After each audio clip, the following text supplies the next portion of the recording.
The In-Wheel Time Car Talk Show. Just ahead, we talk to Jessica Gonzalez from Informed IQ about how AI is finding dealer fraud. Jeff has a segment on the 10 largest salvage yards in the U.S. Conrad has the racing calendar and the car clinic. And then later, we discuss the stories making up auto headlines this week. All this just ahead on the In-Wheel Time Car Talk Show. Howdy, along with King Conrad DeLong. We need more Jeff Zekin and Mr. David Ainsley making a special appearance today because Don is out for the day taking care of some visiting with some family. Yep. So he left us to our own, and here we are. Here we go. So if something breaks, it's not my fault. That's right. It's not my It's fault. always Mars' It's always fault. Mars' fault. That's right. I got broad shoulders. I can take care of it. I can handle it. I knew a broad like you. So I see everybody's kind of survived the heat this week.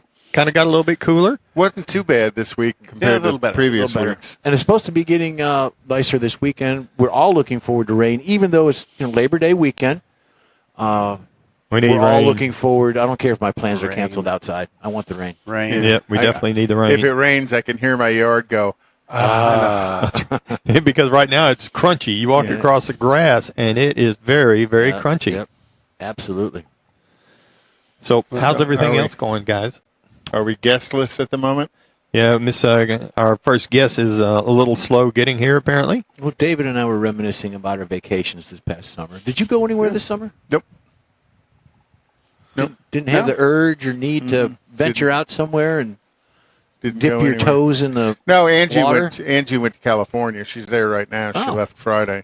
with the kids? Well, actually with both kids. Last Saturday, Austin did the Alcatraz swim. Oh, you were talking about that. So they take a ferry out to Alcatraz, and they all get a little GPS ankle bracelet, which in San Francisco, lots of people are wearing ankle bracelets. And then you swim in. He finished 7th in his class. Wonderful. Wow. I Very think cool. So How he long was of a swim is that? About 3/4 of a mile. Oh, that's him? Oh. But it's not shark infested yeah, water, but there can be sharks in that water. The water is very, a bit like a better term, turbulent, violent. Yeah, well, it depends A lot on of currents or They something. they do it at what they call slack tide. So just as the tide comes in, it kind of slacks off and then takes a little bit before it heads back out. So they time it so that they're swimming during I see. slack tide. But yeah, that is you get down under the Golden Gate Bridge, and that is a rush of water going in and out as tide changes, just because that whole bay is going to empty out. It's pretty cool. He was real proud of himself. I was real proud of him. And in the groups, they separate out those that wear wetsuits and those that don't. And Austin, having been a water polo player his whole life, he did the swim in a Speedo. And he looks much better in a Speedo than I do. I'm kind of thinking that's true. There's a word picture you can't get out Wow. of your head. You just ruined the whole morning. We just had everybody throw up in their throats. But so they separate out because they say wearing a wetsuit's an advantage, not just keeping your body warmer while you're doing the swim, but also in your ability to glide is Slipstream. better in a wetsuit. Well, than it is. swimmers, don't they shave their whole bodies and Oh stuff? yeah. That was when Austin swam high school and a little bit of college. That was part of the deal. When you went to a big meet, you'd shave before the meet. So no other ambitions to go to New Braunfels or go tubing or anything? Nope. No, I didn't. He enjoyed the heat. Yeah. No, I didn't enjoy the heat. I'm not a hot weather guy. I'd rather it be. I don't want freezing cold, like upper Michigan cold, but I'd prefer cooler weather than hot weather. You bring that up, but with your vacation, because we went up to Michigan, UP, like you did, a couple weeks after you'd come back or you were there. But the weather, you wake up and it's 49 degrees in the morning. Oh, yeah. You open the windows in the Airbnb, and then daytime it's 72. Yep. Evening, 6 o'clock, you're putting a sweater on. That's right. You may be wearing shorts during the day, but you're putting a sweater on or some type of cover up or whatever. Yeah, have a cocktail or two, warms you up a little bit. Absolutely. There you go. And then you do it all Couple of again. gummies, That too. give you the munchies. But the weather, cloudless skies, no humidity or low humidity, it's just incredible. Oh, yeah. Well, that is a huge tourist region of the country, is Upper Peninsula. Yep. Keep it a secret. Don't talk about it too much. Yeah, I was going to say, don't tell Now we- anybody. Yeah. And we're in 40 countries, so, have fun. Yeah. Go on up. And poor David, because now Don's already invited himself for next year. Very Yeah, good. they enjoyed their time. Very good. Oh, it sounded like it. He didn't get in the water, though. He was a wuss. What? Leslie did. She went full under. Well, she's more athletic. She is. That's true. involved It was in breathtaking. It was. I should have had a training, camera. but we were- Breathtaking cold. Oh yeah, yeah. She dipped down and came up, and eyes were about that big around. Mine would Yeah. be too. Yeah. So it was. It takes your breath away, but Now, wakes you up. The kids jumped off a 30-foot rock, cliff diving or rock diving or whatever, and got video of that. They said it was cold, but they did it multiple times. So Oh, yeah. once you get in once, That's right. the initial shock is over.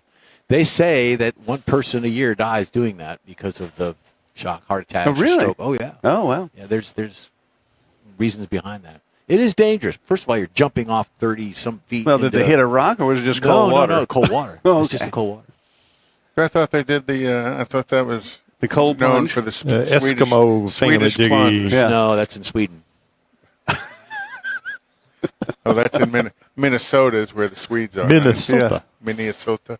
Well, do they do that on like New Year's Day or something? Don't they up there? They all run into The the polar lake. plunge. Polar yeah. plunge. That's what it is. Well, now they're going to close the bridge for the Labor Day walk. That and Mackinac Bridge. Mm-hmm. Yep. Yeah, it's time 5 to mile. walk. 5 mile. That's a 5-mile bridge. Yeah. Is it really? I think it's the longest in the world. Not sure. Something A lot, like that. lot of cars go across it every day. 4-lane, two each way. Yep. So where do they go across and park? I thought you weren't allowed to have cars on Mackinac No, Island. you go to the UP. that's- Mackinac yeah. Island is separate. than Oh, that. okay. It's just a Mackinac That's an island. bridge. There's no Yeah. bridge to the Yeah, island you gotta because take, there's no cars. You either swim or take a kayak. A lot of kayaking up there too. Yeah, good A lot of stuff. kayaking. So you could paddleboard. Well, let's talk Conrad. cars. All right, let's do that. You start. Well, I was trying to get to the cars on the bridge, but nody picked up on it. Nobody did. picked up on the segue. Yeah, What kind of cars do they allow on that bridge? yeah. All righty. Well, So- I'm going to that's say it. Jessica's not going to join us. Still I'm no trying her guess. one more time. Well, I tell you, I've got some stuff if you want to keep going with that. Why don't you, why don't you roll some of that out there while I try her Hey. one more time? Real quick, I got is there an electric car no pass on the bridge? What do you mean? Just saying. What if we broke down and caught fire on the bridge? That'd be a big problem. No, I don't think that. I think they're allowed to go over. If I'm not mistaken, nobody have been one or two. that Yeah, I've but you seen. got to think about that though. They haven't thought about that yet. I bet you. But if you take an electric car over, do you have a station to plug in? That Not might really. be- I didn't see one up there. Well, at you're all. on an island yourself. You go to the UP and then you float over your island. Yeah, Well, but I David never- owns an island. I never saw a charging station in the UP. Just saying. It's a business you should start up there. David's Oh, charging. yeah. We got a guest coming up that can help you do that. Yeah, David's Ah. charging system. What, we can buy into a charging station? No, he builds them. And he built one out in West Texas for a commercial Hey, application. I got a name for it. Up yours. Uper. Right there. Yeah. All right. Ba-dum-bum. We Yeah. Take it away, Jeff. Well, I don't know. What do you want to hear? What do you want to hear? The latest, greatest you got? I got. Yeah, it's get We're some- way ahead. You got some news out there? I got news. Let's do this news. This is from Automotive News. Don left this for me, so hopefully I'll muddle through it. Hopefully there's no words from like Germany or things that you do to No, me. that I always do. I always find the When I gotta read obscure it. names Yeah. to get Jeff to read. So this is used car shoppers who want to purchase a late model vehicle for under $20,000 will need a time machine. 4 years ago, the sub $20,000 car made up nearly half of the options in a pool of 1 to 5 year old used car inventory. Those vehicles now make up a scant 12%, according to an iSeeCars.com used vehicle pricing study published this month. iSeeCars.com, a vehicle search engine, a data research company, found that the average price of a 1 to 5 year old vehicle jumped 48%, Conrad, to $34,491 in 2023 to $23,351 in 2019. So it went up $11,000. The company said its study analyzed more than 10.8 million of the 1 to 5 year old vehicles sold between January and July of 2019 and January and July of 2023. So they're going up. Stand by. Get your wallet out. And Jerry Emmons talked about that a little bit last week about how, there's a sweet spot of the used car market. Yep. And that's what they really try and carry a big inventory of. That's the sweet spot or price range. And I guess it used to be under 20. I bet you now it's probably pushing 25 to 30-ish is where that sweet spot is. Mm-hmm. Here's another one. This one's out of Detroit, or Detroit as we call it. Hybrid gasoline electric vehicles may not be dying as fast as some predicted in the auto sector's rush to develop all-electric vehicles. Ford Motor Company's latest of several top automakers, including Toyota Motor Corporation, Chrysler parent Stellantis, planning to build and sell hundreds of thousands of hybrid vehicles in the U.S. over the next 5 years. That's an industry forecast by Reuters. The companies are pitching hybrids as an alternative for retail and commercial customers who are seeking more sustainable transportation, but not to be ready to make the leap to a full electric vehicle. Now, we've talked about that before.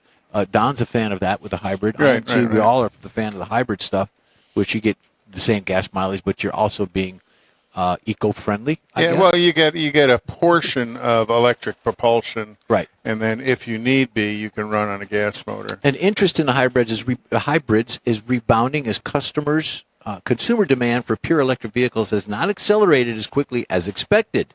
Surveys cite a variety of reasons for the tepid EV demand, from high initial costs and concerns about range and lengthy charging times, and the shortage of public charging stations. David, there you go. You're going to be building them. Do they still have the problem, though, of spontaneous combustion and flames?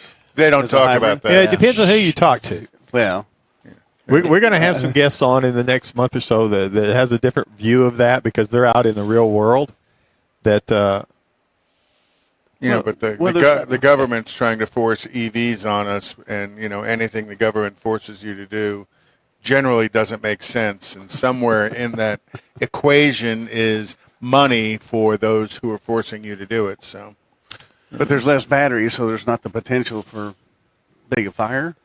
You mean it's a different kind of battery too? Is it? Yeah, it's. Well, yeah, not just a different kind of battery, but it's the batteries aren't bigger in a hybrid because they're shorter run. Most hybrids will get you 30 to 50 miles on battery power, and then you switch over to ICE, internal combustion engine power. And depends on the hybrid. Some of them, the ICE motor drives a generator, and you still run electrically, which is what a Chevy Volt does. See, I like that idea. I like that because you're using the energy not only to move the vehicle, but you're using the excess energy to load up that battery for future. And then and then they have regenerative braking. So instead of braking on brake pads and rotors and stuff, you brake on the electric motor is what decelerates you. Just don't use your brakes. And as you do that, that adds charge back to the battery as well. So cool. There's lots of technology out there. Most of it is pretty well vetted. I don't think it's all well vetted. I think the biggest problem right now with EVs is the dependence on China for components for the battery. The lithium and cobalt. China's out there, and this is probably close to a year ago. We had the guy come on that was from Spain. Talking about cobalt mining. He was in the manufacturing, actually running mines to produce those. And he was talking about how China has been buying up all the cobalt mines in Africa. Yeah. And so they're trying to control that part of it. And, of course, then you get dependent on China for things, and that's not good. Yeah. It looks like we got somebody coming on there, Mike. Well, this is our next guest, and the next segment is joining us a little early. Okay. Well, good. Because the first segment guest didn't join us at all. Yeah, no, she's not going to make it. Well, Don's watching. We could get him on. Hey, Don, call in. Call the hotline. Well, we appreciate George Skelton coming on. He's one of our regulars. Yeah, George. And George had shared some early photos of Don and a conversation with Chet GP or whatever it was, AI. Yeah, Don't so go use some there. of the AI. Yeah. We're not going there. And he researched on there and found him and Let's not do that. interesting stories, and most of it not true. Fortunately. But, yeah, I'm not getting a response from him or our first guest. You want me to go on? I can We're go batting 100 this morning. I can go on. There's Keep plenty going. here. All right. Okay, again, this is why the UAW leaders want 46% raise. Don't go there, Conrad, please. Sean Fain, president of the UAW since March, has declared war on Detroit's 3 automakers with contract demands that even he calls audacious. That's a big word. Including proposals for 46% raise, a return to traditional pensions of 32-hour work week. Now the 54-year-old who began work as an electrician at a Chrysler casting plant in 1994 is threatening to take his 150,000 UAW members out on strike. If he doesn't have contracts with General Motors, Ford Motor Company, and Chrysler, parent Stellantis, by September 14th deadline, the UAW could strike all 3 simultaneously, something that's never been done in the past. And Ford has made an offer to the UAW, which is, I think, pretty lucrative, with a guaranteed raise over a period of time that, and Ford in the past has always led the labor union portion of the auto industry. Mm-hmm. They were the first ones to go with a 40-hour work week and such. So, and I'm sure strategically Ford is looking at how can they make an offer that works within their financial structure that'll ultimately do the most damage possible to Stellantis and General Motors. That's kind of how the game is played, and the UAW is just, I want more. Well, even what is considered a generous offer from Ford, the UAW said, nah, not interested. See, in my opinion, and they also filed suit against Stellantis and GM because for not negotiating. They're not negotiating in good faith, and of course they never do. That, they never do. But they're gone and filed a lawsuit against it with the Labor Relations Board. So yeah, because if they can't win what they want in negotiation, they want to win it in the courts. Here's what I see on that. Back in the Jimmy Hoffa days, where I grew up, and you grew up in those days, that when the labor unions, the labor leaders were making the money, and they were just giving the bits and pieces and shreds of particles to the union itself. Nowadays, it's all for the worker and less on. They're still making money. They're still grafting or whatever criminal element there is, I guess, Mr. Hoffa. That's different now. Jimmy Hoffa's in Section 106 of the Meadowlands football stadium. Well, allegedly. I thought he was in one of the bridges. And there's a part of him over there and a part of him over here. I think I saw him at HEB last week. I don't know. But that's. But I let him strike. Yeah. Because you talk about destroying the American economy. The auto industry has ultimately been, my opinion, through years, the savior of the American economy. Think about it after, and I was working for GM at the time, after 9/11 happened, the American economy was very much in struggle. And that's when General Motors came out with their 0% interest for 60 months the first time. And that kind of helped revive the American auto industry, but it also revived the American economy. It also revived General Motors. Well, yeah, to a point. Yeah. And then now it's being destroyed. Well, I just don't know. I don't know any we time. need to reel him in on that. Anytime a company takes and goes and spends billions of dollars on research for products that are not consumer driven, there's going to be problems. And now you've got all 3 of the big 3 doing that. What are they researching? You mean on the EV side of things? Yes. Oh. Well, yeah, because now they're saying the EV days inventory is over 100 days inventory. Right. So and I've always said it's never a consumer-driven product. There's people that want it, great, build it and sell it, but there's other factors that are causing it. And so whenever you start spending that kind of money, then you are going to have an impact on the national economy. And you always get, when they release the latest EV, you always get that surge of early adopters, because I look at Buzz as being an early adopter of EVs. You get that surge of sales. So when the Ford Lightning first was announced, they sold out 200,000 vehicles in minutes. And they still haven't delivered all 200,000. And they recalled 300,000 of them. Well, there is that. But so that's the problem is those early adopters have all purchased their vehicles, and now a lot of these EVs are languishing on dealer lots, and the batteries are going bad. Well, they sit there. My opinion. My boss drives a Tesla 3, and he loves it. Well, I think the people that he doesn't go on long trips with it. It's just his daily stuff around. He lives in Sugar Land, works in Rosenberg, owns the business there, and he that's the way to own an EV. Yeah, there really is in an urban setting. So on one of the clubs that I follow on the Facebook forum, there's one of the guys that's driving his EV. He taking a long trip. I mean, he's going out to West Texas, swinging them back around up through Oklahoma and stuff. And he laid it out because of where the chargers are. You have to, yeah. He has to. And, but he's using chargers. He's only there 20 to 30 minutes. And you get Willie to do a song about West Texas, town of El Paso, and getting there in an EV. Yeah. Yeah, they ain't happening. But I was looking at it. He was talking off his mileage and stuff and how many times he had to stop to go the miles. I'm thinking, my truck, I can do that without stopping, period. And he's spending, 45 minutes to an hour to do what I don't even have to stop for. Well, even on your GPS in your car, when we travel, we use the GPS, and it shows restaurants, gas stations, parks, rest areas. Nothing on there that I saw had EV station or. Well, if you're driving an EV, it does. Well, yeah, if you're driving an EV. Yep, we're going to do that. Yep. All right. Well, so let's move along to something else that's a little more interesting, like the race card. Woohoo! Well, and this the In Wheel Time race card is sponsored by the Texas Nostalgia Modified Production, and we really appreciate those guys. And you want to go out and watch some fun racing, you go out and find the Texas Nostalgia Modified Production cars. It is fun. Because they leave on the clutch, and that's one of the things that they talk about.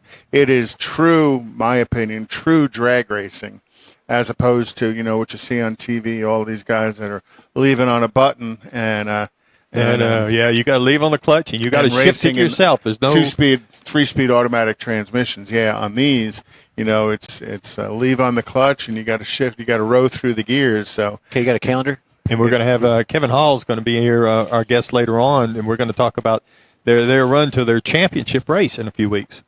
And then, so this weekend is the U.S. Nationals at Indy. NHRA's at the U.S. Nationals. Next weekend, the start of the championship series they're going to be at Maple Grove. Darlington tomorrow for NASCAR. And then on September 10th, they're going to be in Kansas. And then on September 16th, they're going to be Saturday night race in Bristol. Woo-hoo. And then on September 24th, they're going to be up at Fort Worth at Texas. Formula One is at the Forget About It Grand Prix this weekend, the Italian Grand Prix. And that's always good because they're at Monza this year. Mm-hmm. And that's just such a fun racetrack to watch people run on. And then they're in Singapore on the 17th, and then Japan on the 24th. And then October, they come back to Circuit of the Americas. And I think it's November, they're at Las Vegas for the first time in Las Vegas. Mm-hmm. And then Indy IMSA's at the Indy Road Course on September 17th. Indy Cars September 10th are at Laguna Seca. Jeff, you got something for us? Yeah, about I do. auto I just need a little junkyards? extra time, so I was kind of rushing you along. But here we go with this. How about that? Junkyards, largest in America. The U.S. is home to some of the largest junkyards in the world. Whether you are into cars, trucks, motorcycles, or planes, there's something on this list for you. While many folks gravitate to the yards for their restoration project and old parts, these junkyards are amazing sites. They actually have been called tourist destinations. Many of these places do give tours. These are the largest auto junkyards in the U.S., which are most exciting. Check it out. You pick your favorite. Here's 10 of them. We're going to run through these kind of quickly. There you go. Look at that. This is French Lake Auto Parts in Minnesota. Are you looking for a great junkyard near Minneapolis? Then French Lake Auto Parts is it. It is situated 60 miles west of Minneapolis and has been open for more than 50 years. That's a good sound check. In terms of size, the junkyard has over 100 acres and over 10,000 vehicles. And there's one of them right there. This one is Wildcat Auto Wrecking in Oregon. Wildcat Auto Wreckers has a heavy focus on Chrysler parts and vehicles and is located in Sandy, Oregon. Wildcat Auto Wrecking is the only Mopar-specific junkyard in the Pacific Northwest. So if you're a Mopar fan, head on up there. They got something for you. This next one is CTC Auto Ranch in Texas. Just an hour north of Dallas in Denton, Texas, you will find CTC Auto Ranch. CTC Auto Ranch is one of the most popular junkyards in the world of America. I've been there. Yep, with good reason. CTC Auto Ranch ships parts nationwide, and you should check out the drone footage on their website. I looked at it a little bit. You're going to like it. It's pretty cool. Check it out. Breathtaking to see how many vehicles they have on the ground there. Yep, and look at that. There's all kinds of stuff for you. The next one is Turner's Auto Wrecking in California. Turner's Auto Wrecking has a vast 100 acres of vintage car parts. This junkyard dates back to 1928 and has been featured in Hot Rod Magazine. They ship anywhere in the U.S., and you should pay a visit to this in person to get the full experience. There you go. There's a lot of stuff to look at there. Next one is All Bike Salvage Yard in Arizona. In June of 2013, Mike, All Bike Salvage Yard suffered a massive fire, and it destroyed almost 9,000 bikes that they had in stock. And while it is challenging to build that amount of stock back up, All Bike Salvage is back on the map today, still doing business. That's pretty amazing. This next one, you see that there's a lot of airplanes and stuff going on. I got to turn my Tucson, page. Arizona. Yep. I've been there. It's Pinal Air Park, Arizona. If bikes and cars aren't your thing, then you're going to find this place incredible. Pinal Air Park is where many airplanes go to die. Most have never flown either. Sadly, due to financing, there are many brand new planes just sitting in that yard. And they strip them down for parts to keep the current fleet flying. Yep, they do in most cases. Absolutely right. You've got the Corvair Ranch in Pennsylvania. Gone. Most often, if you hear the word Gettysburg, you're more likely to think of the Civil War and Abraham Lincoln. However, you should also consider this as a Corvair enthusiast heaven. Although the junkyard does host multiple different car bodies, there are more than 600 Corvairs on the lot. Lucky guy. And I'm going to skip to the last one here, which is the Old Car City, USA. Oh, we got it. We're just going to go on. Old Car City, USA. If you're looking for the number one most famous junkyard in the world, then Old Car City, USA is it. It is situated in White, Georgia, and it has numerous things going on. They actually have senior pictures taken in that junkyard. Yeah. Very nice. Okay, I've got to get out of it, so give me like another 30 seconds. Yeah, we talked a little bit earlier about the salvage yards there on 249, just west of 45. And those are all insurance salvage yards. But, there's a couple of 100 acres of vehicles there as well. All right. Thank you, Jeff. The In Wheel Time Car Talk Show is available 24/7 through the iHeartRadio app. Just look for the In Wheel Time Car Talk. We're also video stream on Facebook, YouTube, InWheelTime.com, and Twitch. Podcasts are at your fingertips on over a dozen of the most popular podcast outlets. The In Wheel Time Car Talk Show continues right after a quick break. The original group of Lupi Tortilla Restaurants will have you telling your family and friends just what the original recipes mean when it comes to the best fajitas in Southeast Texas. Founder Stan Holt invites you to visit the original Lupi Tortilla near I-10 and Highway 6. Here's the original house that inspired the design of all the rest and the original charm that helped make Lupi Tortilla the go-to destination for Houston Tex-Mex. Speaking of original, nothing can compete with the original lime pepper marinade that everyone will agree makes Lupi Tortilla award-winning beef fajitas the best anywhere. Lupi Tortilla Katy is another location that gives you the same quality and service Houstonians have come to expect at Lupi's. It's located just off I-10 of the Grand Parkway at Kingsland Boulevard in Katy. Find yourself in Aggie Land? Head to the Lupi Tortilla in College Station, located just around the corner from Kyle Field. It's a great place to enjoy those famous frozen margaritas before or after the game.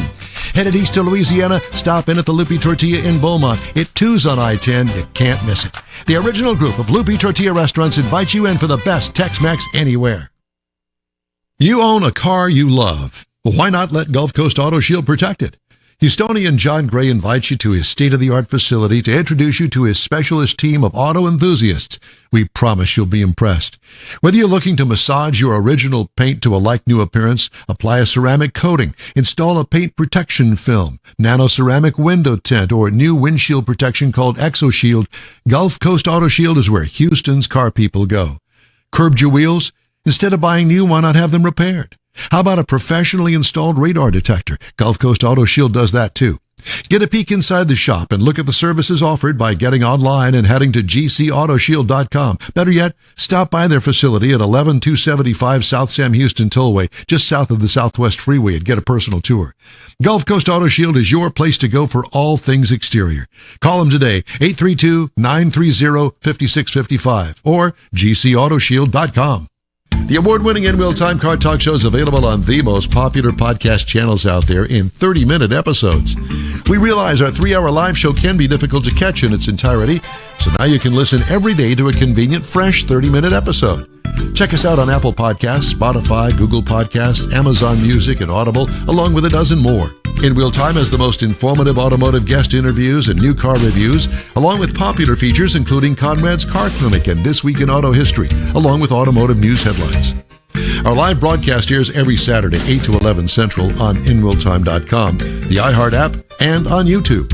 Be sure to say hello when we're broadcasting from the Tailpipes and Tacos Cruise In, Autorama, and the Houston Auto Show, among others. Now, it's easier than ever to hear about all things automotive all week long. You're invited to join fellow car enthusiasts in becoming part of the ever-growing In Real Time Car Talk family. Don't forget those 30-minute podcast episodes on your favorite podcast channel. Live from Studio A, it's the In Real Time Car Talk Show. Coming up, we speak with Tim Esterdahl, who's preparing to show his farm truck for the Woodward Dream Cruise. All right. I'll have this week's In Real Time Car Clinic, and we'll have more automotive news. Howdy, along with Mike Mars. We need more Jeff Zekin.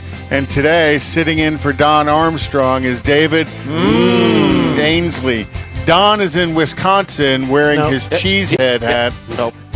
And enjoying the cooler weather. And enjoying the cooler weather. Hopefully he's getting a little rain. Bring some back. Yeah. So Tom's off. Don's off this weekend, and our next guest is Tim Esterdahl, fulfilling his dream and doing one of the bucket list things I wish I'd have done so far in my life, and that's going to the Woodward Dream Cruise. Tim, how you doing? Good, doing well. Tell us about what you're doing with your truck. Start with where you got your truck. What's that? Tell us where you got your truck. I think that's part of the interesting story leading up to this. Well, there is a lot to talk about. I got to tell you guys listening on early on, I'm just letting you know I'm not in a Speedo this morning. Just being clear about that. God of that. Neither am I. And it's a 1962. It's a farm truck. It's from a farm in Wyoming that my wife's family owned. It's actually her grandfather's old work truck. And so there's lots of character marks about working on a farm with that farm truck, going through barbed wire fences, getting a door hit by posts. It's got a lot of character in that truck. I drove it. I got it out of the barn, kind of a barn find rescue situation, and I got it running. Ran it for about a year. Engine crapped out on me, so then I got another engine, used engine that did it right, and I just spent the big money and have a new 350 V8 in there. It has like 375 horsepower. It's got a bigger crank, and then it's got the 700 R4 transmission, new drive shaft, new wiring harness. I got a new Keskin seat in there. I got new lighting.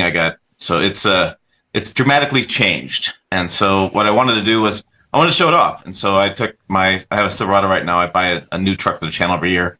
I had a Silverado. I modified that as well, and then I put it on a trailer and towed the 62 to Michigan with my Silverado. Took 2 days of driving. It's like 1,200 miles each way, and fun experiences. I was running out of gas, putting a hole in my tailgate. Let's see, getting fun stuff, hot air blown in Omaha. Yeah, it was interesting. So your 62 has a modern drivetrain, but it still has the farm truck patina, so to speak. It's what you guys would call a resto mod, and I think it's more. It's changing. It's interesting. I was talking to my dad about it.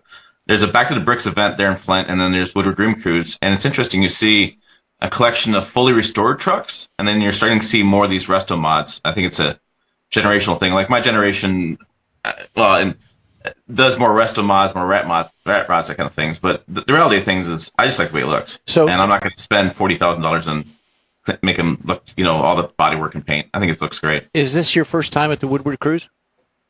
Actually, I grew up in Michigan, and so as a kid, we would go down there. Yeah, like me you, too. Ray. I remember younger. So, I mean, you went down there, you saw it, and it was part. Car culture in Michigan is the big deal. Yeah. So, it's beyond anything else. Yeah. Yeah, I always thought it'd be kind of cool to. And so I've been to the Woodward Dream Cruise numerous times as a kid, and I went as an adult a couple times, and I thought, how cool would it be to have this Nebraska farm truck? It's actually had Nebraska plates on it now. Wouldn't it be cool to be sitting out there and just getting people's attention? And it did. I think I parked at I have several sponsors, Fuel Wheels and American Racing had me park at their booth, and that was really fun to have the truck sit in the booth and park there. And then there was a conversation about Friday night I took it down and I dropped it off at the booth, and then Saturday my dad and my mom and I went down to go pick it up. And I was going to take my trailer down and trailer it back. And I said, no, screw that. I said, I spent all this money out. Let's drive it. There you go. So I drove it home. That's 50 miles. The cruise, 50 miles took me like 35 miles took me like an hour to get home because I did the back roads. I wasn't driving on the highways. And had an interesting experience. I started it up, and the idle went crazy on me. For whatever reason, as I'm driving down Woodward, it just went to 2,200 RPMs at like 10 miles an hour. And so I remember stopping at a stoplight, and I'm literally my butt off the seat, my foot on the brake, because it doesn't have power brakes. That's the one thing I did not get done. I had power steering and everything else, did not get power brakes done, and holding the thing back. And then next stoplight, I got smart. I'm like, I'll put it in park. Well, park got the idle even higher, and when I put it in gear, I was roasting the tires off the line. Wow. So I was like, all right, it's got plenty of power. It's Woodward Dream Cruise. I mean, why not? Well, plus it's probably still got drum front brakes on it, so it makes it even harder to stop. It's drum all the way around. Yeah. And now, when I was there, obviously younger, and now I think it's getting a little bit more commercialized or way over the top commercialized, in my opinion. You've got sponsorships of parking lots and a lot of the extracurricular peripheral stuff that everybody's really showing their wares. Sometimes doesn't need to be part of it, but it is, a big national event too. Yeah, I think that's a really good mix. So like we went back to the Bricks, which is in Flint. The downtown Flint has brick streets, and so cobblestone, whatever, brick streets, and they actually park cars so the front tires are on the bricks. So it's called Back to the Bricks Road. Yep. You can walk around. So they had probably 400 cars there. I mean, it was like you could spend 3-4 hours walking around. And but you get done with Woodward Dream Cruise, and there's all these little pockets. Like there's Mopar groups and Ford Mustang groups, and you have little commercial groups, and you have people just sitting there parked. And we went to the parking lot, went to Coney Island, as you would there in Woodward and Royal Oak, and there was people in regular cars and beater cars, and then all these hoods popped with all these classic cars. So it's just an interesting mix of culture. It is. And then being able to drive around Woodward, and like, I'm driving my 62 next to, a Lambo and a Hummer or like an old Mustang, and you're in traffic with the vehicles, which is, I think, the really cool part with Woodward Dream Cruise is you can go down there and you can cruise with the classics and be that close to the cars you grew up with as a youth.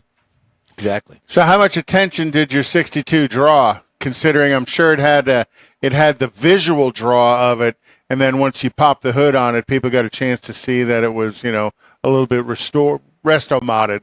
Not heavily. It's not like you put an LS in it and tubbed it out, but still, I'm assuming a Chevy Crate 350 in it with a turbo. Yeah, it's rebuilt. It's a rebuilt 350 from Wyoming. We have a company out here that rebuilds basically the 350s.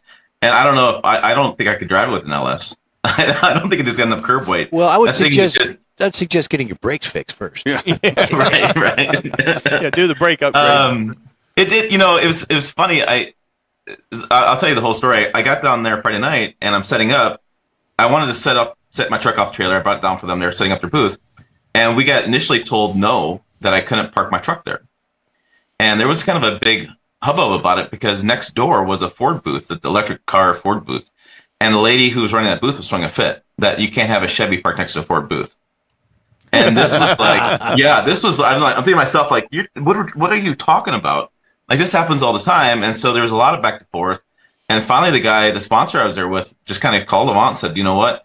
I'm not paying the dollars if I can't park the trucks here. And they backed down. So, initially I'm like, holy cow, I drove all this way and now I can't even show it there, was the first thought. And then I finally get it there.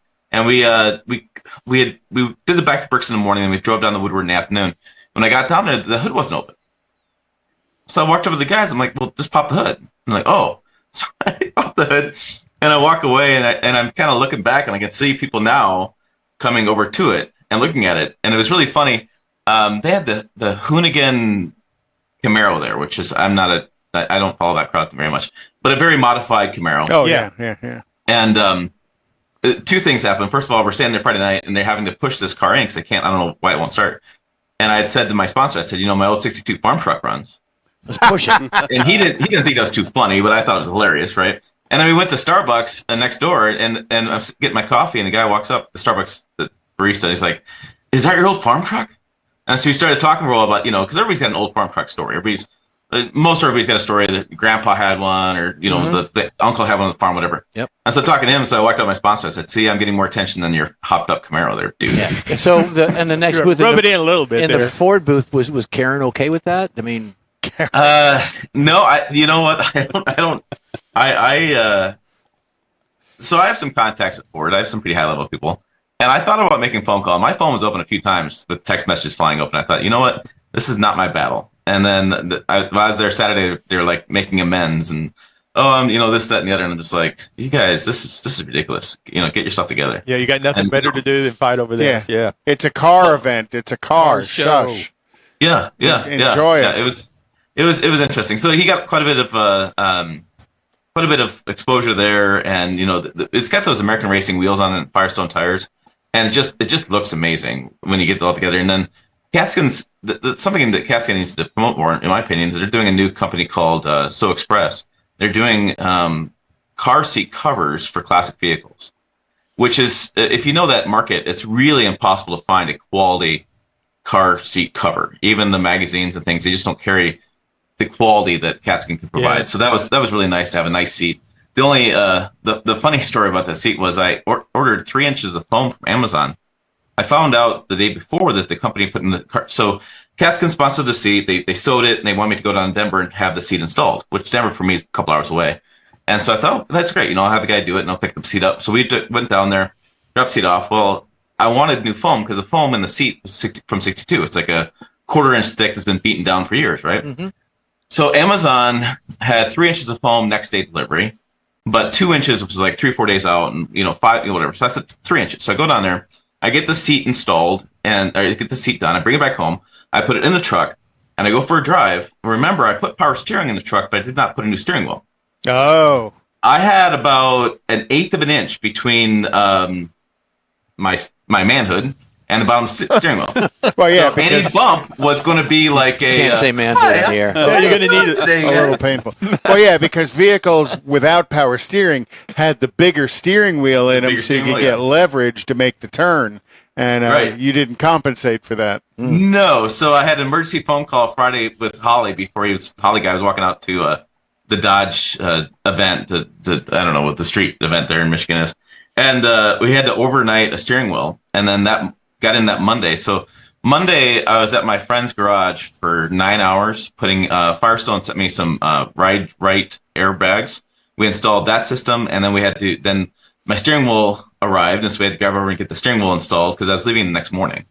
And so, frantic last minute kind of deals. But yes, thrashing. Always, it's always the way it is. It's always a thrash. Yeah. I'm so glad I did because the steering wheel I got is like a 14 inch versus like the 17 inch, so I could drive it nicely and not have any concerns. There you go. Don't worry about having to get married again. Yeah. So, exactly. So, do you have any pictures you could share with us? Yeah, I sent Michael over. He sent me some that I did not get loaded up on. I was going to say, computer. that's okay. Yeah, my bad. Our fault. So that just means you got to go back next year and get photos. Yeah, I don't know. It was really cool to be there and to get it all done. And again, great sponsors modify. I was going to start with just modifying the 62, but then I opened up to do modifying Silverado, and that was fun from a journalist standpoint. I've been a journalist now for 12 years to actually modify stuff. Like I took the bumper off the Silverado, put a Fab Forge bumper in, put a worn winch in, and going through the process, hooking that up, and then we had powder coated the bumpers and all the different wheels I had going with the I had fuel wheels on the truck with Firestone tires as well. I think it just looks really good, and it's really a nice compliment it's fun towing to the build 62. something up. Yeah, the 62. I have a dry erase board, and I still have like I don't know.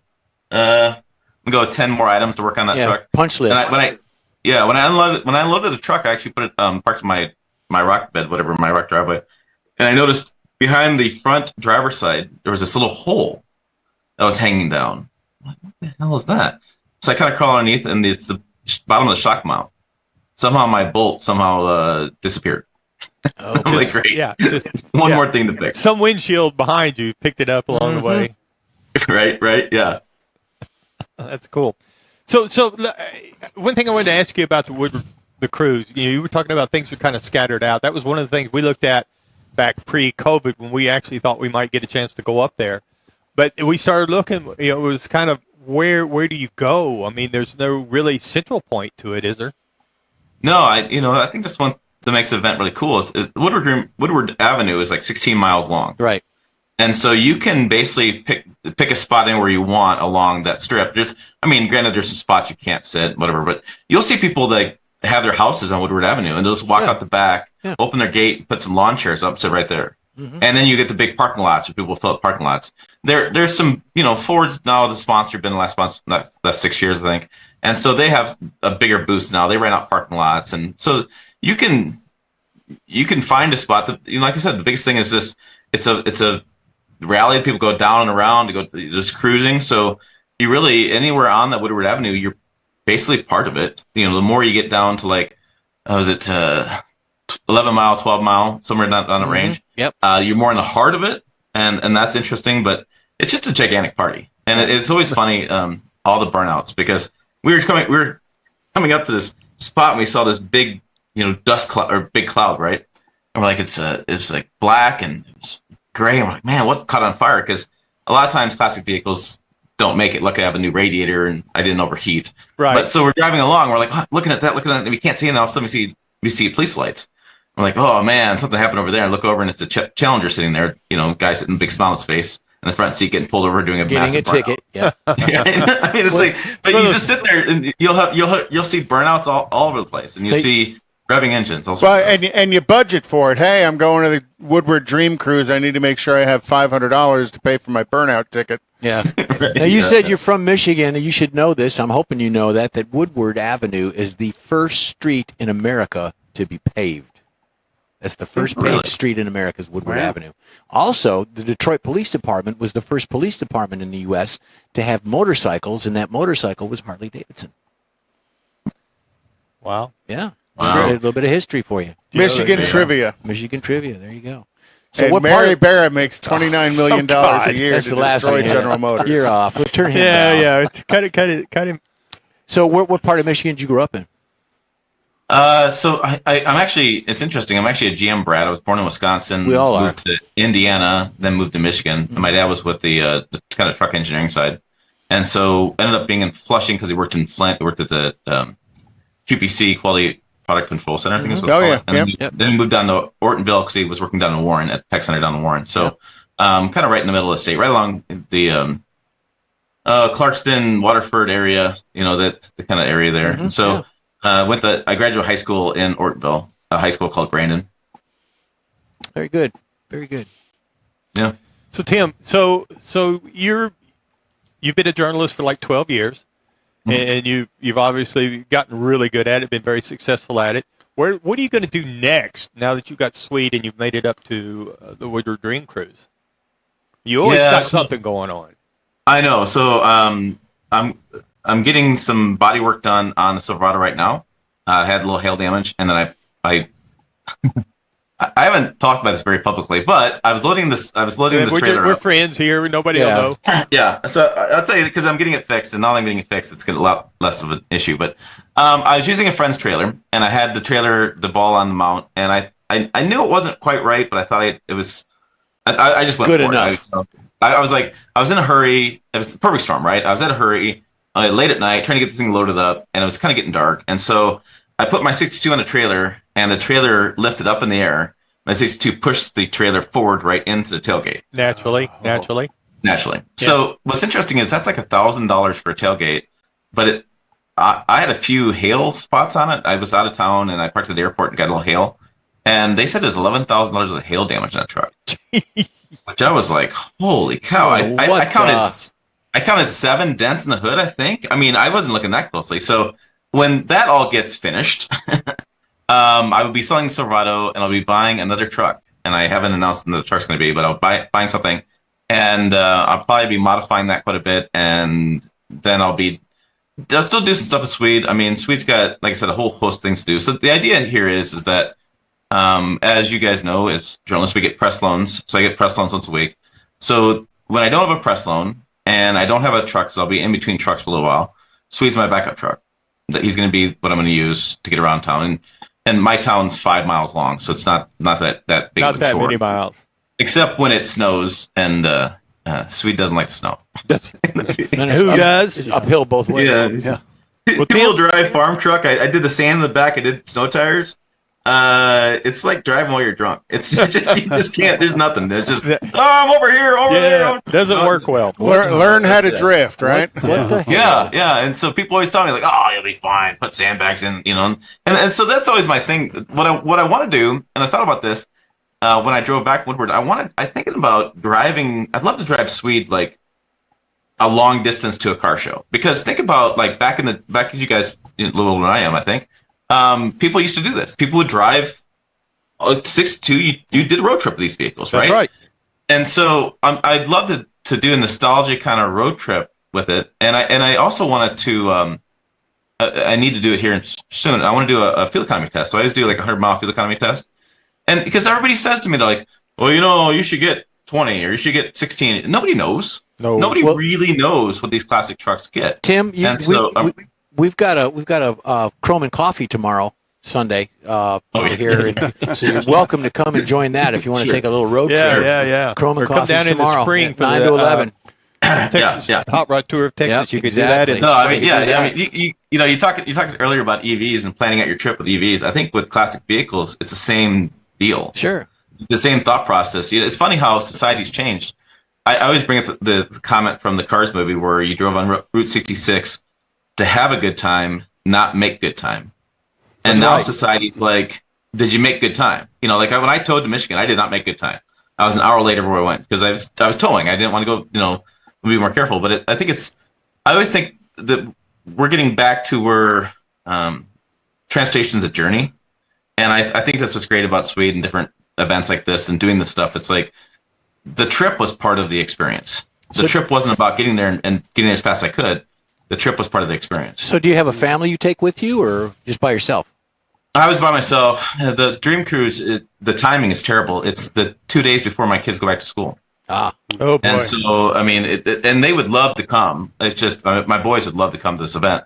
But I can't. And Detroit is, I don't know what is Detroit. Detroit's impossible for me to get to. Like, it's so funny.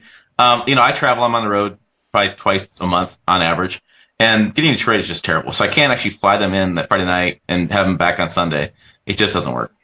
No. Well, plus Detroit's just a big, huge pothole anyhow, and it'll damage your vehicle if you're not real careful.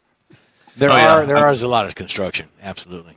Oh, it was orange. It was orange cone zone the entire way. I got stuck in Indiana. I actually almost ran out of fuel in Iowa. That was kind of funny. I have a Banks iDash in the corner of my truck to check regen cycle and the engine temperatures. And I was driving along and all of a sudden it flashed at me and said low fuel. I was like, what do you mean low fuel? I looked down, I was like, oh crap. So I had like 50 miles of range left, 30 miles of range, something like that. And I had to pull over immediately and get fuel. And of course the station I pull into is really, really busy. And I have a diesel. And so I can only use the outside pumps typically. And so I'm sitting there and turning the truck off. As you say, plus pulling a trailer. Plus pulling a trailer and waiting. And the thing with the Silverado is the 3-liter diesel is amazing. I love that engine, but they put a 24-gallon fuel tank in there.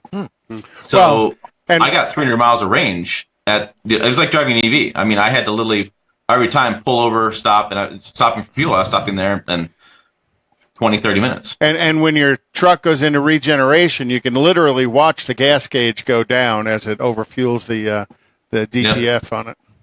Yeah, and so, and that thing was interesting. I went through 12.5 gallons of DEF. Oh, my gosh. Good. Well, we appreciate it. Listen, Tim, we appreciate you taking the time to talk to us on Saturday morning. I wish we could talk about some more, but we got a couple of other things that we got to get in here. The website, what's the name of the website? PickupTruckTalk.com. That's right. And it's on YouTube. Got the website. Got everything about trucks. It's really a good website to go and see things. He also does a live stream on Monday nights. Yep. I've been on it a couple of times. You and some of Jill and some other people join you, and it's pretty good too. All right. We appreciate Tim, thanks you a lot, sir. I think, guys, have a good day. Take it. So next up is we're going to do Conrad's Car Clinic, and this week we're going to talk about let's move the car clinic down to here because of the time. Jeff, you got a couple of headlines recalls. you can throw out? Recalls would be good. This is excuse me. This is for Honda American Motor Company. Loss of drive power, Honda Accord Hybrid 2023 and Honda CR-V Hybrid 2023. The next one would be a Hyundai Motor America. Software error may cause unintended acceleration. Hyundai Elantra HEV, the 21 model through 23 model. And the last one I have here, engine failure, Volkswagen Atlantis of 2024 model. And there you have it. Complete engine failure. Yep. Yeah, complete engine failure. There you go. only once, Yeah. That's all you need. and then they recalled it. Yep. All right. Got to go. So we'd love to hear from you. You got something you'd like to get a hold of us, just shoot us an email. The address is info@inwheeltime.com. All right. So we're going to take a break now. You're on the In Wheel Time Car Talk Show. The original group of Loopy Tortilla restaurants will have you telling your family and friends just what the original recipes mean when it comes to the best fajitas in Southeast Texas. Founder Stan Holt invites you to visit the original Loopy Tortilla near I-10 and Highway 6. Here's the original house that inspired the design of all the rest and the original charm that helped make Loopy Tortilla the go-to destination for Houston Tex-Mex. Speaking of original, nothing can compete with the original lime pepper marinade that everyone will agree makes Loopy Tortilla award-winning beef fajitas the best anywhere. Loopy Tortilla Katy is another location that gives you the same quality and service Houstonians have come to expect at Loopy's. It's located just off I-10 and the Grand Parkway at Kingsland Boulevard in Katy. Find yourself in Aggie Land? Head to the Loopy Tortilla in College Station, located just around the corner from Kyle Field. It's a great place to enjoy those famous frozen margaritas before or after the game. Headed east to Louisiana, stop in at the Loopy Tortilla in Beaumont. It too's on I-10. You can't miss it. The original group of Loopy Tortilla restaurants invites you in for the best Tex-Mex anywhere. You own a car you love. Well, why not let Gulf Coast Auto Shield protect it? Houstonian John Gray invites you to his state-of-the-art facility to introduce you to his specialist team of auto enthusiasts. We promise you'll be impressed. Whether you're looking to massage your original paint to a like-new appearance, apply a ceramic coating, install a paint protection film, nano-ceramic window tint, or new windshield protection called ExoShield, Gulf Coast Auto Shield is where Houston's car people go. Curbed your wheels? Instead of buying new, why not have them repaired? How about a professionally installed radar detector? Gulf Coast Auto Shield does that too. Get a peek inside the shop and look at the services offered by getting online and heading to gcautoshield.com. Better yet, stop by their facility at 11275 South Sam Houston Tollway, just south of the Southwest Freeway, and get a personal tour. Gulf Coast Auto Shield is your place to go for all things exterior. Call them today, 832-930-5655 or gcautoshield.com. The award-winning In-Wheel Time Car Talk Show is available on the most popular podcast channels out there in 30-minute episodes. We realize our 3-hour live show can be difficult to catch in its entirety, so now you can listen every day to a convenient, fresh 30-minute episode. Check us out on Apple Podcasts, Spotify, Google Podcasts, Amazon Music, and Audible, along with a dozen more. In Wheel Time has the most informative automotive guest interviews and new car reviews, along with popular features including Conrad's Car Clinic and This Week in Auto History, along with automotive news headlines. Our live broadcast airs every Saturday, 8 to 11 Central on InWheelTime.com, the iHeart app, and on YouTube. Be sure to say hello when we're broadcasting from the Tailpipes and Tacos Cruise In, Autorama, and the Houston Auto Show, among others. Now, it's easier than ever to hear about all things automotive all week long. You're invited to join fellow car enthusiasts in becoming part of the ever-growing In-Wheel Time Car Talk family. Don't forget those 30-minute podcast episodes on your favorite podcast channel. Coming to you from the world-famous Sugar Shack in Texas, USA. It's the In-Wheel Time Car Talk Show. Coming up and joining us again is Sumit Chauhan from Cerebrum X, talking about the optimal time to charge EVs. And we'll have the upcoming events calendar. Mars is going to review the new Grand Cherokee. And at the bottom of the hour, we'll talk with Marco Ward in the EV Tech about charging stations and other electrical stuff. Plus, you'll hear from stories making automotive news. Howdy, along with Mike Mars. We need more Jeff Zekin, and sitting in Don Armstrong's chair today is David Ainsley. Don is on vacation in Wisconsin wearing his cheesehead hat. And you are? I'm Conrad He's the cheesehead. Welcome back.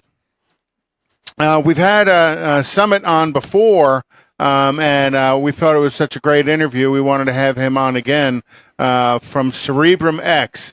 And he's going to talk with us about the optimum times to charge EVs. But does he think it was a good episode to come back? Apparently so, because he came back. All right, there you go. Other than when the battery says needs charge like my phone does, what are the optimum times to recharge your EV? Hi, good morning. And first of all, thank you, for having me here. And me being here is a testament enough that I love being here. So thank you. So in terms of the charging of the EV vehicles, as you would know, obviously there are two options, right? You can use the public infrastructure where you have those public charging stations where you can go, and plug in your car and get them charged. But most people, like all of us, what they would do is bring the car home. Let's say you're working 9 to 6. What they would do is, as soon as you're home, you would plug in your car charger into the plug.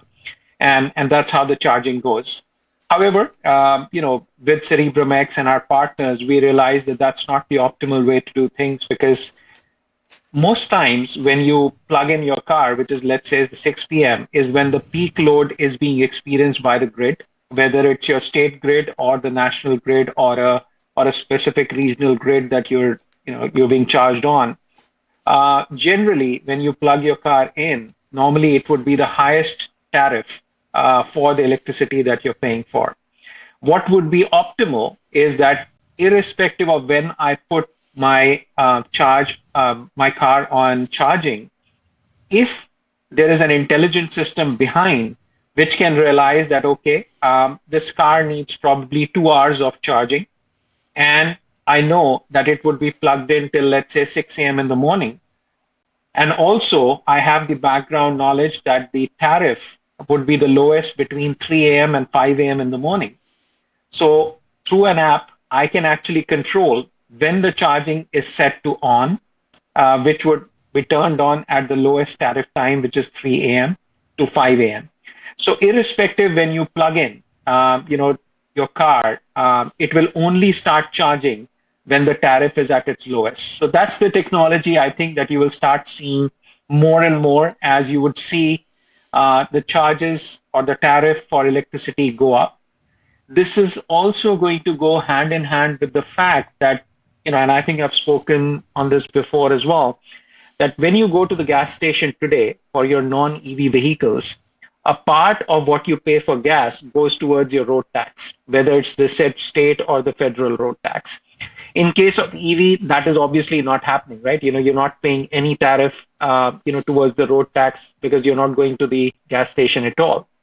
What the state and municipalities are going to do is, in time, they are going to levy the road taxes onto the charging that is happening on the cars. And the point I'm trying to make is, hence it becomes even more important that you have the optimal charging in terms of when the tariff is the lowest, so that at least, you're not charged, a humongous cost for the charging, based on whatever car you're driving.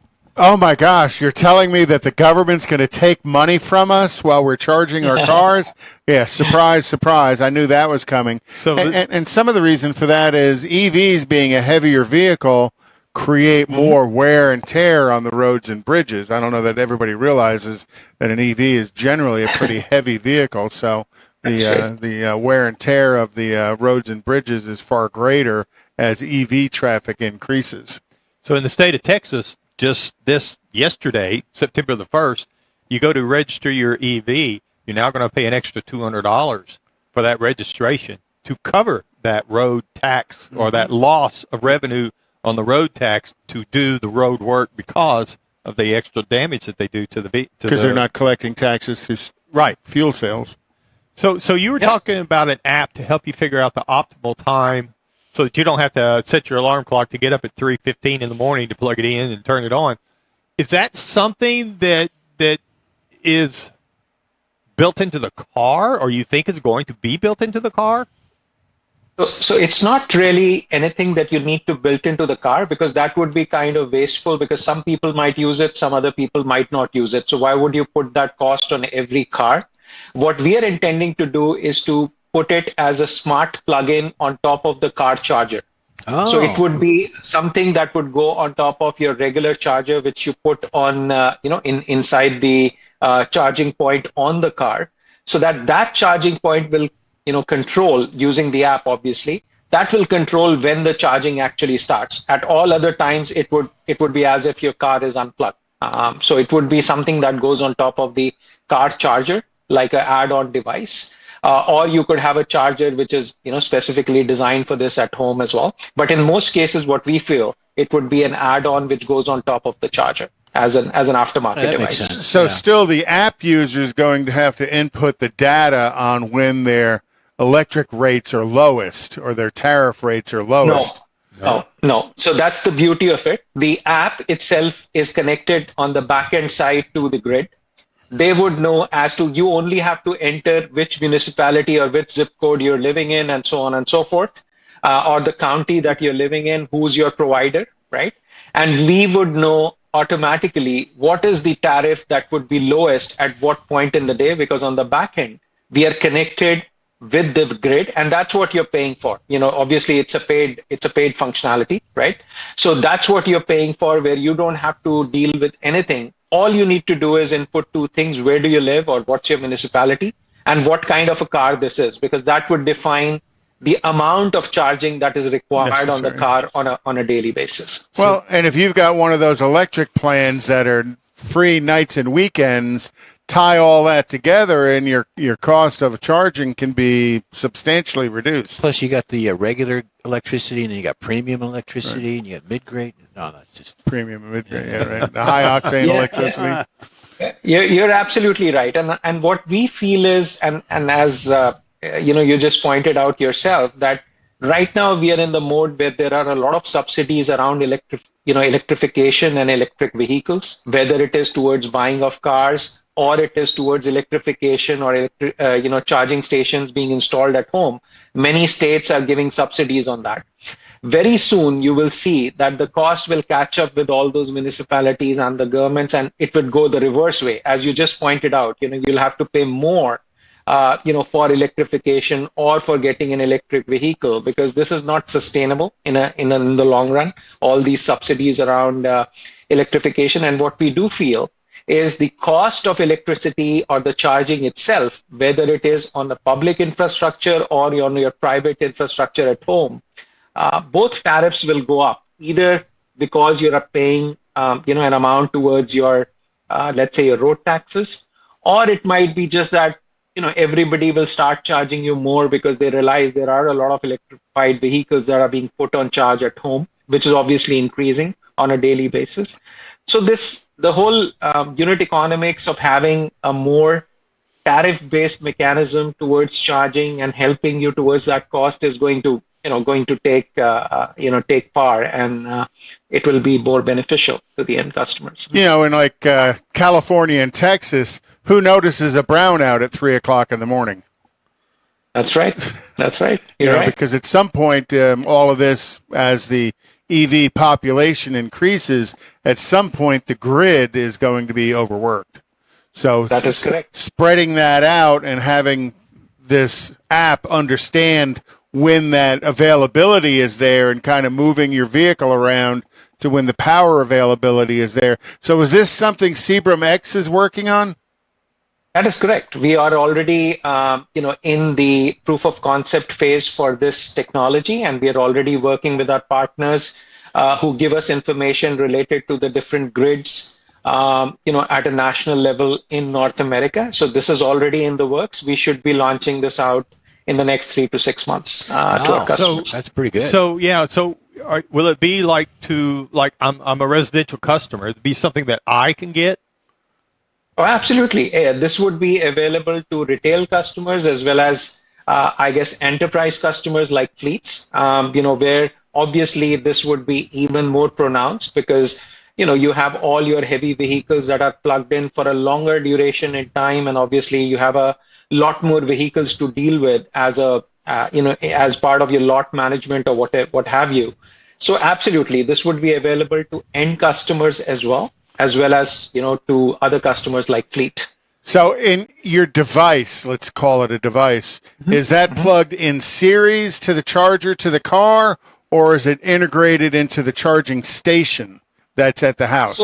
So we are working on both versions of it because some people might want it as part of, or let's say some people who are developing car chargers, there are obviously third parties who develop or make car chargers, right? So they would want this device to be installed for, at the time of manufacturing itself. So that's what we would call the OEM version of things.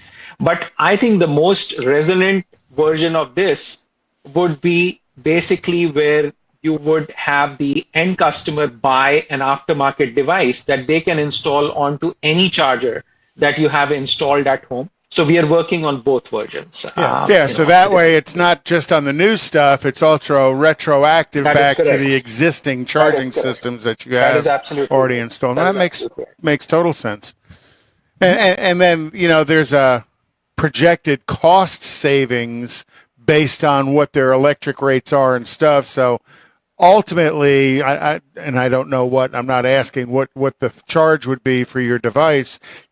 Ultimately, it somewhat pays for itself over a long enough period of time.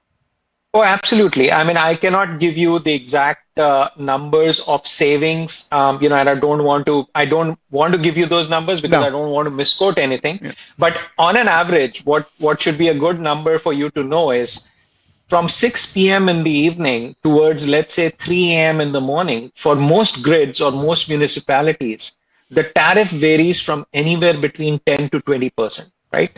So straight away, you would at least have a saving of that much, which is 10 to 20%. And then you can build in other optimizations on top of it, if you're really savvy with the app and so on and so forth. So. Oh, well, how cool is that? Yeah, and it kind of depends on your provider and what he's doing. Like we've got, I guess here in Houston, y'all have got 2 or 3 different providers or something. Oh, yeah. Well, where I'm at over there, a little bit closer to the border, it's one. That's the border of Louisiana. Yes, and there's one provider, but they do regulate the electricity between Texas and Louisiana because they provide in both sides of in both states, and depending on where they're at and who needs what as to what energy they're sending over. Now, I don't know that you get a different price. I know Louisiana has a different price structure because they're regulated a little bit differently than Texas is. Well, Texas has their own grid. But if the app in the system understands that, it automates it for you, and you don't have to be smart enough to figure out the difference. Right. Whenever it changes or something, it'll pick up those changes, kind of like automatically update, like real live time, understand what the rate is. That is correct. And also a slightly unrelated point here, there is a lot of push towards solar panels as well, right? Which you install, on top of your houses. Now, what you would realize is there are 2 types of installations, right? One is where you install the solar power, and that solar power powers a bit of your home itself, right? So the power that is being generated directly goes towards, let's say, powering your heater or your air conditioning or something like that, right? But in most cases, as you would expect, the authorities have mandated that the power goes back to the grid. Right? So you don't actually get that power directly to your home. It goes back to the grid, and then you get credits which are similar to let's say you're powering 10 units of electricity back to the grid through your solar system. You would get 10 credits back, to your electricity. The point I was trying to make is that is actually a little unfair, right? Because 10 units of electricity, if they were powering your home, have a different cost or a different effect towards 10 units of credit that you might be getting for a higher priced electricity that is being given back to you. So there is a little bit of unit economics there as well. So why I'm mentioning this is, in future, we also want to work on a version where a charging station can directly be powered by solar energy as well, so that you can get that directly being powered onto, have a storage system, and, you can directly use that for car charging, at whatever time you plug it in. So we're working on that version as well. So your solar system charges into a battery, and then your battery is used to charge your vehicle, because at 3 o'clock in the morning the sun's not up, and you can't charge with solar. That makes sense. Yeah, it does. That is correct. Mm-hmm. Well, and in California, new houses are required to have solar. My daughter just bought a new house back April of last year, and solar is required, and depending on the size of your house as far as how many panels you have. But the setup is that the power generated goes back onto the grid. That's right. It doesn't go into a storage device in her house. And then, the electric companies, which out there is PG&E, they manipulate the system so it's most profitable to them. Like you're saying, if your solar power is being generated at the high peak hours at the highest tariff prices, that's not the credit you're getting is at the highest level. So, and it's all about, how does the electric company make money? Yeah, that is absolutely right. And I stay in New Jersey, and I can tell you that, PG&E is the provider here as well. And they have two options that they give me. One is, what they call clean power. And the second is what is traditional power. And the clean power actually costs 1.2 or 1.25 times more than what the other power is. And the logic is, being a good global citizen, you should move to the clean power in the hope that in the future, the prices would kind of even out and the clean power would become less expensive. But nobody has told me, or anyone for that matter, when that is, whether that is 3 months, whether that is 6 months. There are all kinds of unit economics at work, and we're just trying to reduce the cost at the unit level for all the customers per charge. That's all we can hope to do.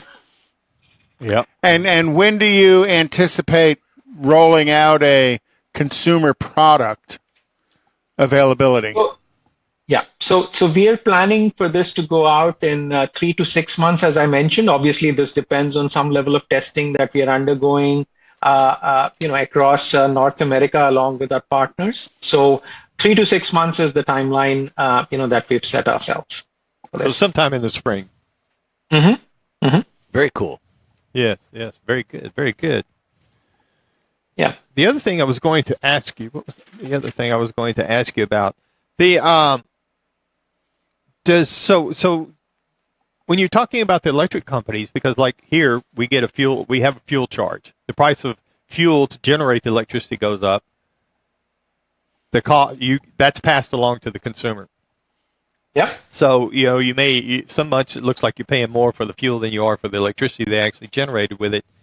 So from your perspective, do you see relieving that? I mean, if the electric company takes the power you're generating, then you're sending it back. And then they're sending it back to you, literally is what it amounts to, so that it comes in and goes in through your, to charge your car. Yep. Do you see any impact there from that perspective?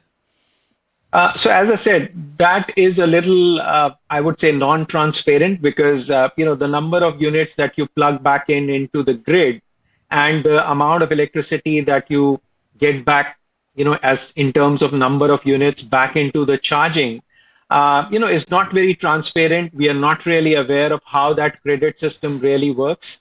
At the end of the day, what you get is, basically a report which says that so many units of electricity were powered back into the grid by your solar system, for example, and so many units were credited back to you. But in terms of the actual cost arbitrage between the two, I will have to say that there is very less transparency there. And I think the best mechanism there would be if the solar power can be directly sent back to your homes to power a part of your homes or whatever device whether it is your charging station or your heater or your air conditioning or whatever have you. That would be much better, for the consumer, in all respect. Yeah, if I'm producing it, I should be able to keep it and use it for myself, not just give it back to somebody who's going to charge it to give it back to me at some point in the future. Take the middleman That out is of correct. it. Well, Summit, correct. It's always great talking to you. You're a wealth of information every time we do talk to you, and we appreciate you taking the time on a Saturday always learn to join something. us. Yeah. Thank you. And I've Great to be posted here. your link of cerebrum.ai on our social media as well. We kind of showed a picture of your website. If people want to learn more about it, there's an opportunity for them to go online to learn a lot more about it. And looks like they can sign up on a email newsletter as well. So all those, because we know we have a fair following of EV people that watch the show, give them an opportunity to be maybe first on the list when you're looking for early adopters of your system that want to get in. So thank you very much, Summit. Thank you. Take care. Have a good weekend. You too. Bye.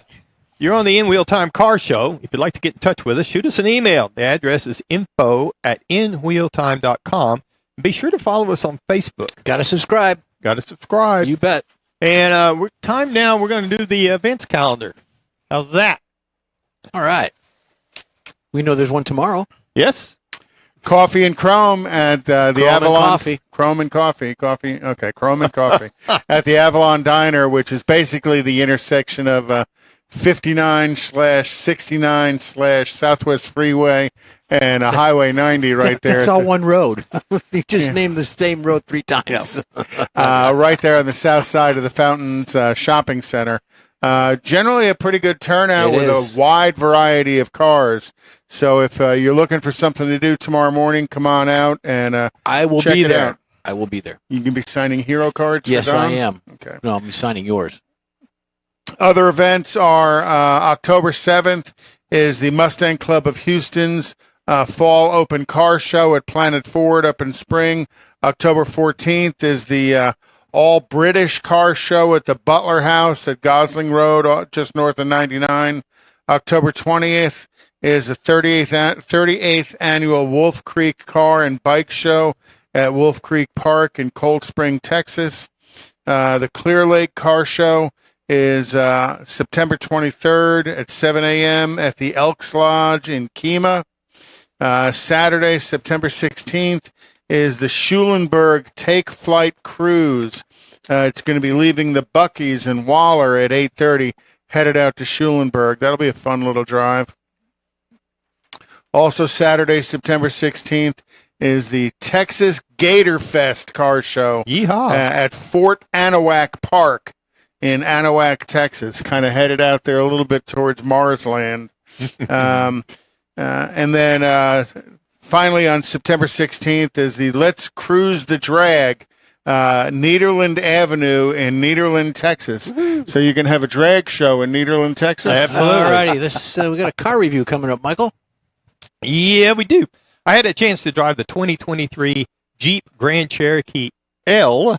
That's the long version. Summit Reserve 4x4. I mean, that's a long name. It fills up the hotel gate whenever you go to put it on there. So this vehicle was first introduced in 2021. It's an extended version of the Grand Cherokee itself. So it's 12 inches longer, which makes this vehicle almost 17 feet long. Wow. But it does come in 7 trim levels. Starts out with the Laredo, the Altitude. There's a Limited, the Overland, the Summit, and the Summit Reserve is the top of the line, which is the one that I had the chance to drive.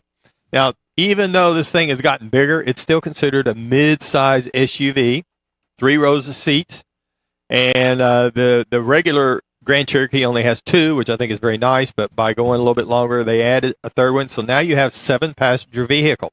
Now, you're still going to find the things that makes it a Jeep. 7-slot grill's going to be up front. You're going to find some LED lighting. You're going to find all the things that you look for in a Jeep. Now, this one also comes with the hands-free power liftgate. Since we're on the top level, it's got a little more luxury to it, even though it still has all the off-road capability that you're going to find in a Jeep. We also happen to have the optional 21x9 aluminum wheels on this vehicle. So it's got some really big tires and wheels in it. Again, because this is an off-road capable vehicle. Maybe not as much as a regular Jeep because of the length, but it's there. So you go to the interior, and this thing is so big you got room to roam in it, it seems like. Palermo leather seating in it. The front seats are heated and ventilated, front bucket seats. They also have massaging on the driver's side. All right. The second row seats are ventilated, but there are bucket seats on the vehicle. We happen to have the third row is a 50/50 power folding seat.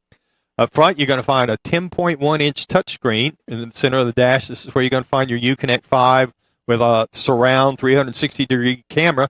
But it also has, right next to it, is the front passenger interactive display.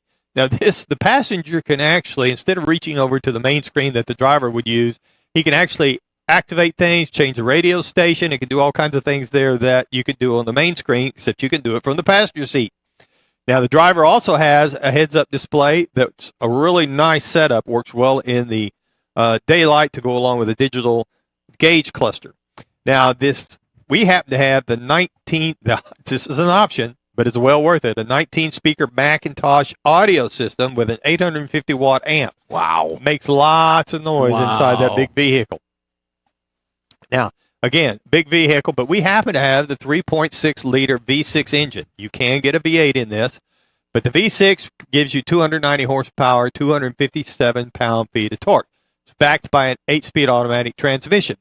Now, towing with the V6, and we had the trailer towing package on it, it's capable of towing 6,200 pounds, properly equipped.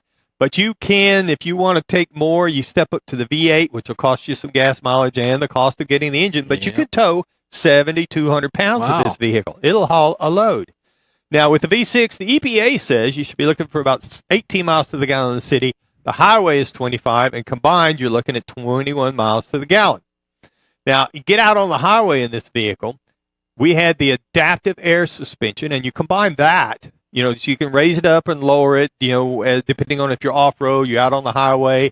Has a lot to do with the aerodynamics of it, but you combine that with the long wheelbase, and this thing, that really kind of helps absorb all the road bumps and the ups and downs that you're going to run into, and it gives you a nice, steady feeling ride. It's not firm, it's not harsh, but it's not wishy-washy, and it doesn't just float around on you. So it's a pretty nice driver going down the road. Now, the base model price is $43,330. Now, a base trim price on the L model is $65,710. We had a few options. So that pushed the MSRP on this particular vehicle up to $76,280. If you're looking for something to compare it to, Honda Passport, base price to get into that midsize SUV is $41,110. But you come over to the Kia Telluride, which is also a 3-row vehicle at $35,890, or the Mazda CX-9 that I think Don's talked about a couple of times, $38,750, and that's also another 3-row vehicle. So all in all, this is a Jeep Grand Cherokee. It's just a nice vehicle. Mm-hmm. Mm-hmm. And that's my review of the 2023 Jeep Grand Cherokee Summit Reserve 4x4. Thank you, Mike. And I think we're going to take a break. We'll be right back. Hit it. The original group of Lupi Tortilla Restaurants will have you telling your family and friends just what the original recipes mean when it comes to the best fajitas in Southeast Texas. Founder Stan Holt invites you to visit the original Lupi Tortilla near I-10 and Highway 6. Here's the original house that inspired the design of all the rest and the original charm that helped make Lupi Tortilla the go-to destination for Houston Tex-Mex. Speaking of original, nothing can compete with the original lime pepper marinade that everyone will agree makes Lupi Tortilla award-winning beef fajitas the best anywhere. Lupi Tortilla Katy is another location that gives you the same quality and service Houstonians have come to expect at Lupi's. It's located just off I-10 and the Grand Parkway at Kingsland Boulevard in Katy. Find yourself in Aggie Land? Head to the Lupi Tortilla in College Station, located just around the corner from Kyle Field. It's a great place to enjoy those famous frozen margaritas before or after the game. Headed east to Louisiana, stop in at the Lupi Tortilla in Beaumont. It too's on I-10. You can't miss it. The original group of Lupi Tortilla restaurants invites you in for the best Tex-Mex anywhere. You own a car you love. Well, why not let Gulf Coast Auto Shield protect it? Houstonian John Gray invites you to his state-of-the-art facility to introduce you to his specialist team of auto enthusiasts. We promise you'll be impressed. Whether you're looking to massage your original paint to a like-new appearance, apply a ceramic coating, install a paint protection film, nano-ceramic window tint, or new windshield protection called ExoShield, Gulf Coast Auto Shield is where Houston's car people go. Curbed your wheels? Instead of buying new, why not have them repaired? How about a professionally installed radar detector? Gulf Coast Auto Shield does that too. Get a peek inside the shop and look at the services offered by getting online and heading to gcautoshield.com. Better yet, stop by their facility at 11275 South Sam Houston Tollway, just south of the Southwest Freeway, and get a personal tour. Gulf Coast Auto Shield is your place to go for all things exterior. Call them today, 832-930-5655 or gcautoshield.com. The award-winning In Real Time Car Talk Show is available on the most popular podcast channels out there in 30-minute episodes. We realize our 3-hour live show can be difficult to catch in its entirety, so now you can listen every day to a convenient, fresh 30-minute episode. Check us out on Apple Podcasts, Spotify, Google Podcasts, Amazon Music, and Audible, along with a dozen more. In Real Time has the most informative automotive guest interviews and new car reviews, along with popular features including Conrad's Car Clinic and This Week in Auto History, along with automotive news headlines. Our live broadcast airs every Saturday, 8 to 11 Central on InRealTime.com, the iHeart app, and on YouTube. Be sure to say hello when we're broadcasting from the Tailpipes and Tacos Cruise In, Autorama, and the Houston Auto Show, among others. Now, it's easier than ever to hear about all things automotive all week long. You're invited to join fellow car enthusiasts in becoming part of the ever-growing In Real Time Car Talk family. Don't forget those 30-minute podcast episodes on your favorite podcast channel.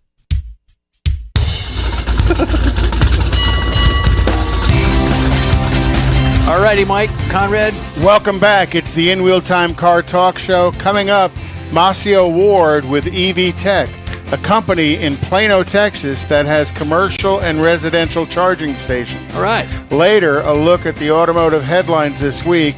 Howdy, along with Mike Mars. We need more Jeff Zekin. We have David Ainsley sitting in for Don, who's in Wisconsin this weekend. And I'm Conrad DeLong. Welcome back to the show. Seems like we're on a theme here today about EV cars. A little bit. And having just talked with Summit about optimizing your charging times on your vehicle based on what's available on the market. Yep. We thought we'd follow up with Masio Ward with EV Tech. Again, Masio, how you doing? You guys based up there in Plano and talking about commercial and residential charging stations that are available. Are they currently available on the market right now? Oh, my bad. Probably there we go. EV charging stations for about 10 years now. Okay. I know they're kind of cool and sexy right now, and kind of becoming more ubiquitously known, within the general society. Everybody kind of knows about them, but we've been out there for about 10 years already selling EV charging stations to multifamily residential and, commercial applications, cities, that sort of thing. So, yeah, they're available. And are you a level 1, level 2? What levels of charging stations do you guys offer? Yeah, we go from level 2 all the way up to the DC fast chargers, 360 kW max output. That's outputted for the depot charging, right, to help build out the electric superhighway. So we do level 2 home chargers all the way up to the big boys. So one of the things that got our attention whenever we were out looking around, you did a project in San Marcos, a commercial setup there that was for a business there. Yes. Those were that's our high-powered level 2 chargers, and those are used are ideal for commercial applications, because they give you a faster charge than the lower capacity output level 2s. So those are 19 kW chargers versus the standard 7.5 or 7.6 kW output chargers that you typically see in a lot of commercial applications like that, or up to 11 kW. The 19 kW is kind of replacing that range as the new workhorse application, because it's one of those scenarios where it's better to have and not need than need and not have. That's tied to a restaurant down near the Bean and Brew in San Marcos. And, so the dwell times relative to the session times, they could be a couple of hours if people are sitting in a restaurant, eating, relaxing, that sort of thing. But also, you want to make those charges available, for the next EV that pulls up. So you want to be able to get folks on them, pretty quickly with a fast charge. And that's an ideal unit for that kind of application. Yeah, so the property, the owners were talking about when it mentioned the Texas Bean and Brew House, and I thought, like you said, it sounds like it's a restaurant there, but these people, they got like a 5-acre setup there off of I-35 that they're starting to build on. So like there may be some more things going on there. That's a project that's slated. That's phase 2. You're talking about the microgrid. Integrated system that'll have EV charging stations powered, by a solar array and natural gas turbine engine, as well with on-site large capacity battery storage, etc. So, that's a scenario that'll allow us to be off-grid for the most part and charging those charging stations in that way. And those will have the larger capacity DC fast chargers that will have a 360 kW output, for those. And just something for our listeners that hear you talk about 7 kW, 18 kW, and 16 kW, just if I was to simplify it, that's the rate of flow that you can charge your car. If your vehicle requires 120 kW as a full charge, how fast can that vehicle be charged by your chargers? So, because to me, I've always taught people that, if you look at electricity like water going through a hose, it's how much water can you get through the hose, the greater the kV, the kilovolt hours that's available to the charging system. Starting with the 110, which tends to be more the home use charger, which I think is all considered level 1. Level 2, if I'm correct, is basically 220 powered. Correct. That offer an upper level of charge flow to your vehicle, so it's a faster charger.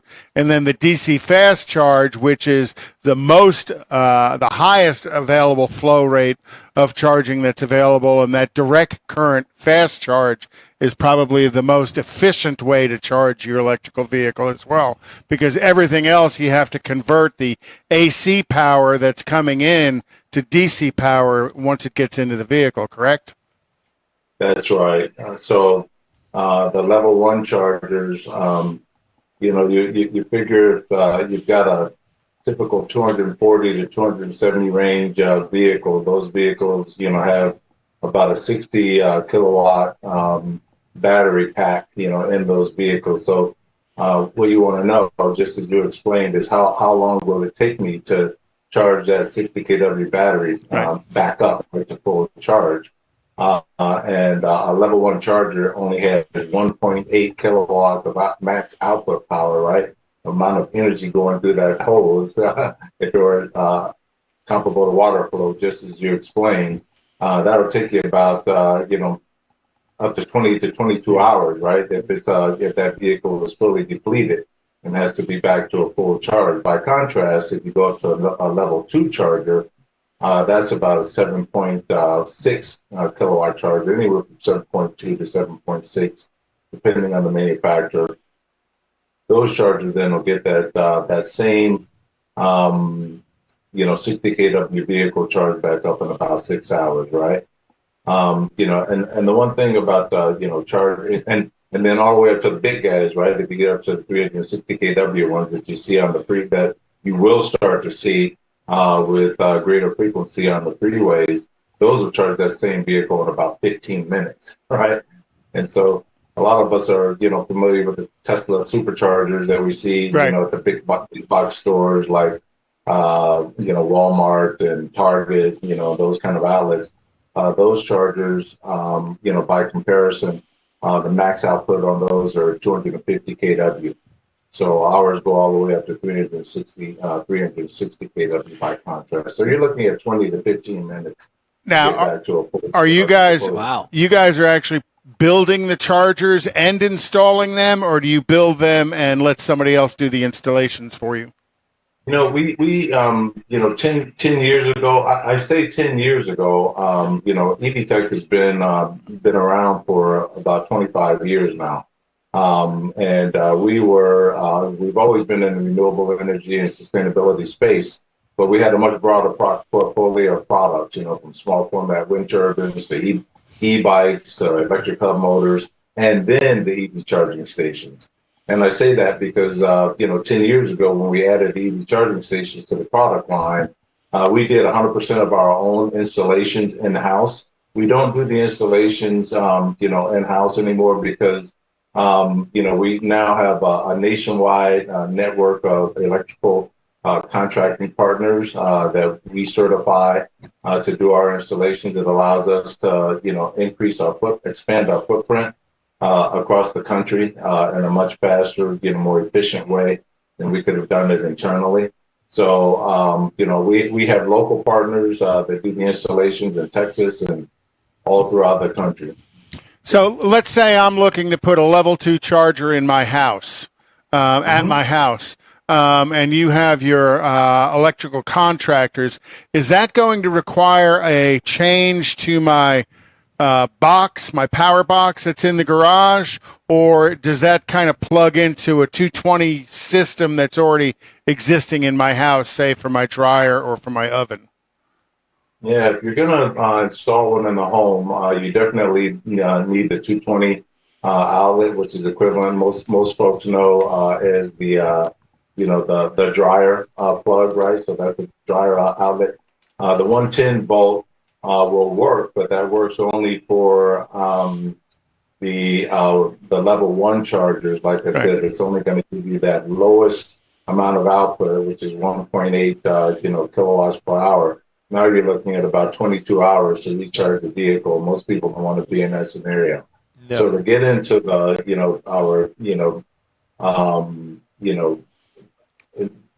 initial range of level 2 chargers, you really got to have the 220 outlet installed, which our guys will do for you in order to install that level 2 charger that gives you the 7.5 or 7.6 kW output.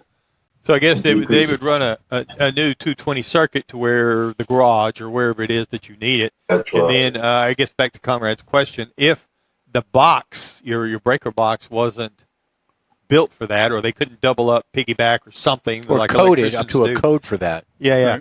Right. They would have to do some upgrades there on the box, which is just either that or put a separate box in to run the 220 for the charger. Yep. Yeah. If there's not a workaround, yeah.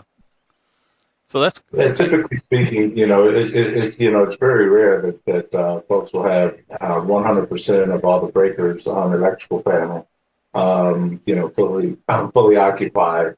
Typically you got at least a circuit or two left. It's a 40 amp circuit that's required, for that 220 volt outlet,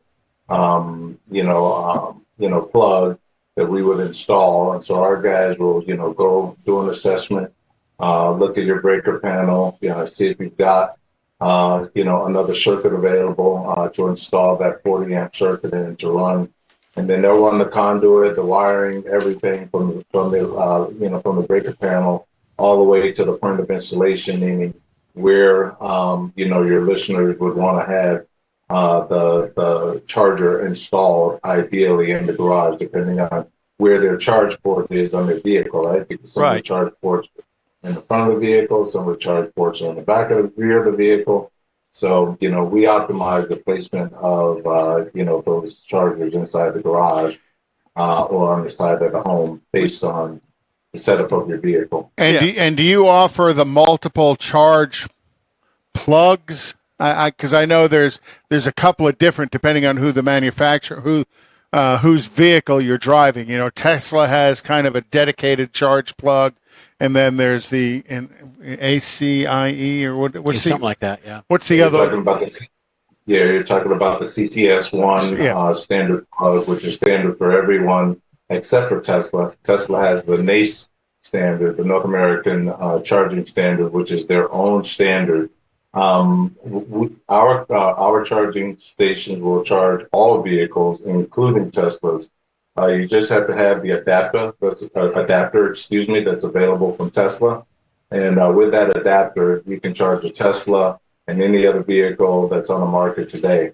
By contrast, you can't, charge a Mach-E, or Lucid on a Tesla supercharging station because there's no, reverse adapter that will allow you to hook up to their charging station. So, but ours will charge any vehicle on the marketplace today. So I guess that's another advantage of having a local contractor system. So down here in Houston, obviously you're bound to have vetted some electricians and some companies that you decided to work with that would come out, and they would be aware of the local regulations regarding any sort of installation like that.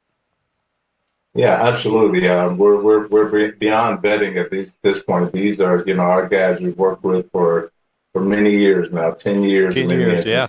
Do installations, at apartment complexes, with these 2 to 3, 400 unit apartment complexes, hotels, businesses, as well as homes.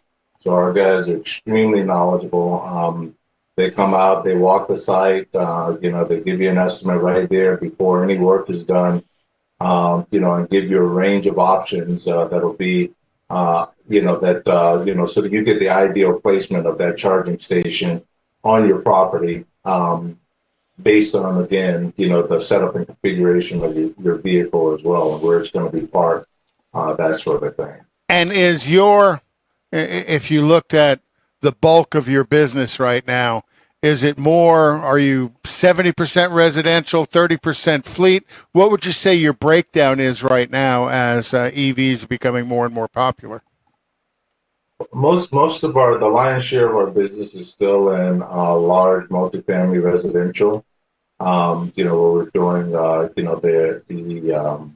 apartment complexes, because there's such a, significant need there, given the population density in one area, right, on one property, and the volume of EV, the growth in EV volume year over year.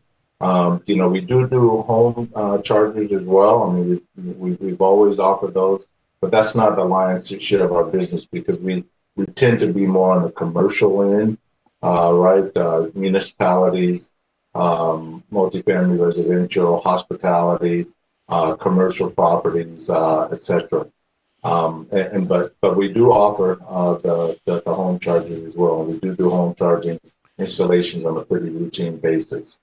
So when you talk about apartment complexes, is that people have to have a dedicated parking space in their apartment complex and you deliver the charging station to that parking space, or the charger is somewhere else and they cable it all the way out to the vehicle? How does that work? Yeah. Typically the chargers are, placed in, strategic, places throughout the complex. Oftentimes you'll put them up front, by the leasing office, but they're typically in a common area, more so than, privately installed. Now, that makes in sense. condominiums, that's a different scenario, right? And, where there's condo owners, then you can do the installation in your own private garages. But with these large, apartment complexes, more and more of them are actually even being built, with a bank of charging stations, because, there's so many vehicles on the road. I mean, there's about 1.3 million EVs in the United States today. 13.8 million, slated for manufacture in just 2023 alone. So you can see that growth is quite significant, and people are starting to make decisions on, where they will rent apartments and where they will reside based on whether or not there's available charging for their EVs. So typically speaking, Conrad, to answer your question quite simply, they're typically dispersed and spread throughout the property in a scenario like that.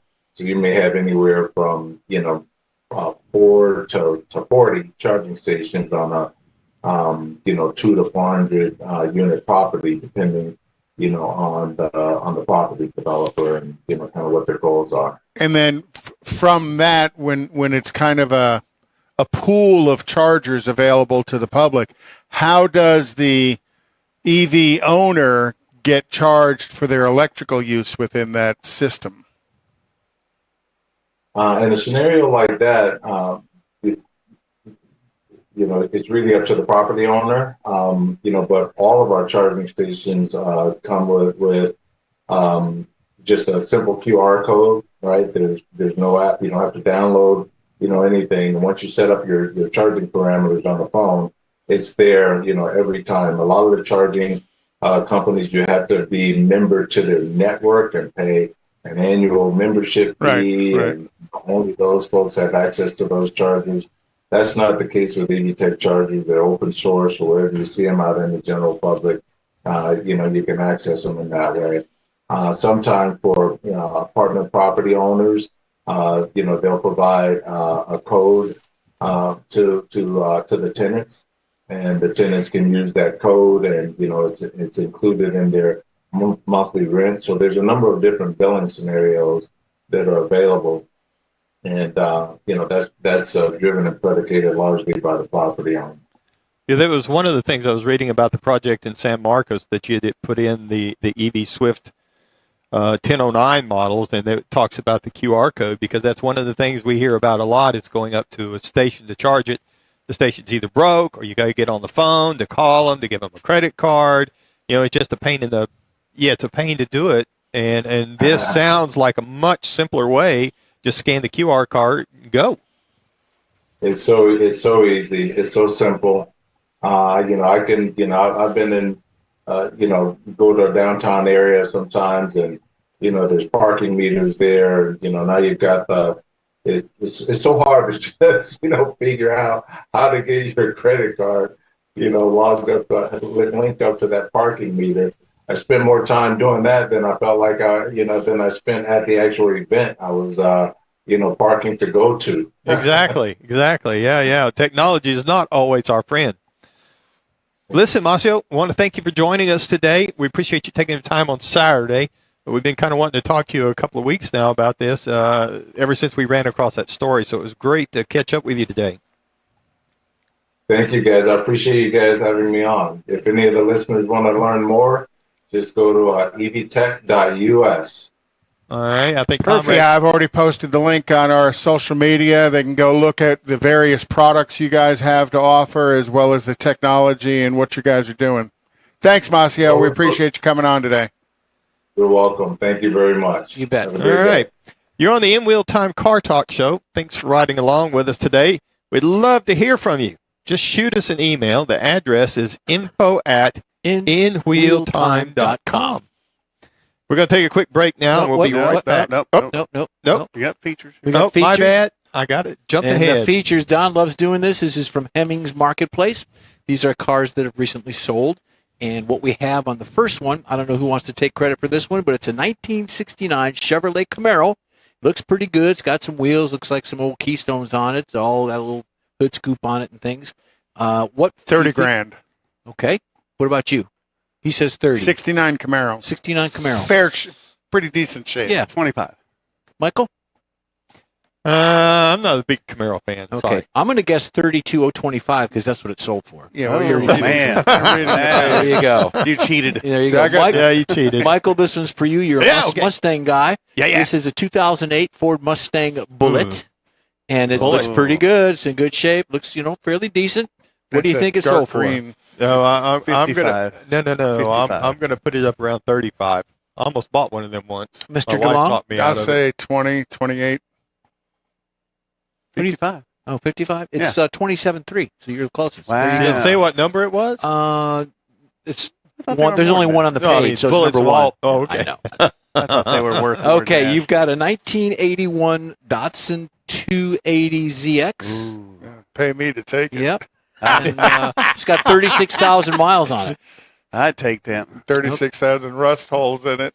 Well, what do you think it sold for? 20,000. 12. Michael? 15. 14.1. It's close. Wow. There you go. There you go. I'm going to do one more here, and then we're going to get into the headlines. We've got another Mustang for you, Mike. It's a 1971 Ford Mustang. It's got the blue stripe. It's got the hockey decal on it and everything. A little scoop underneath it. Looks like it's got light interior. It's color blue with silver. What do you think? That looks to be 10 grand. Oh no, I'm going to say closer to 30. What? Michael? 28. 44. I'm way well, off that could be the 351 Cleveland. It doesn't engine. say. It doesn't say.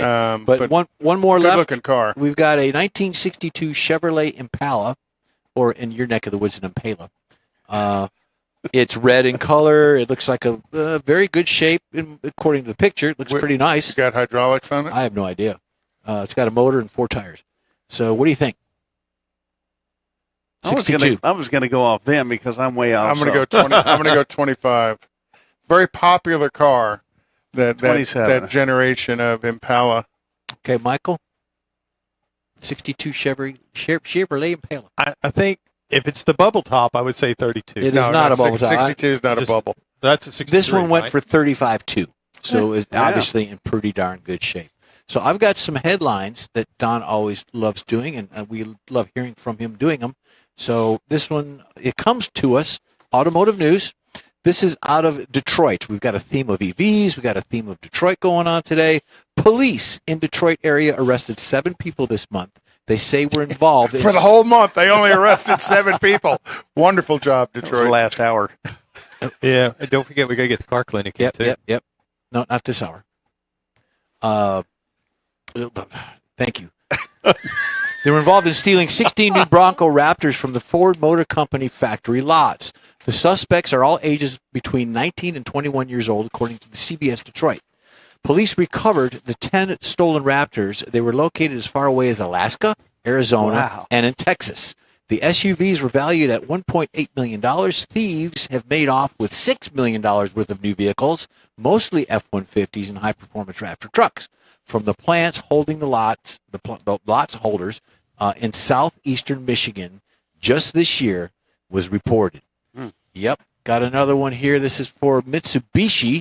Mitsubishi Motor Company had sufficient grounds to terminate the New York City dealership after it pled guilty to committing at least 7,939 consumer protection violations in the sale of vehicles by the federal court ruling. They're going to get them.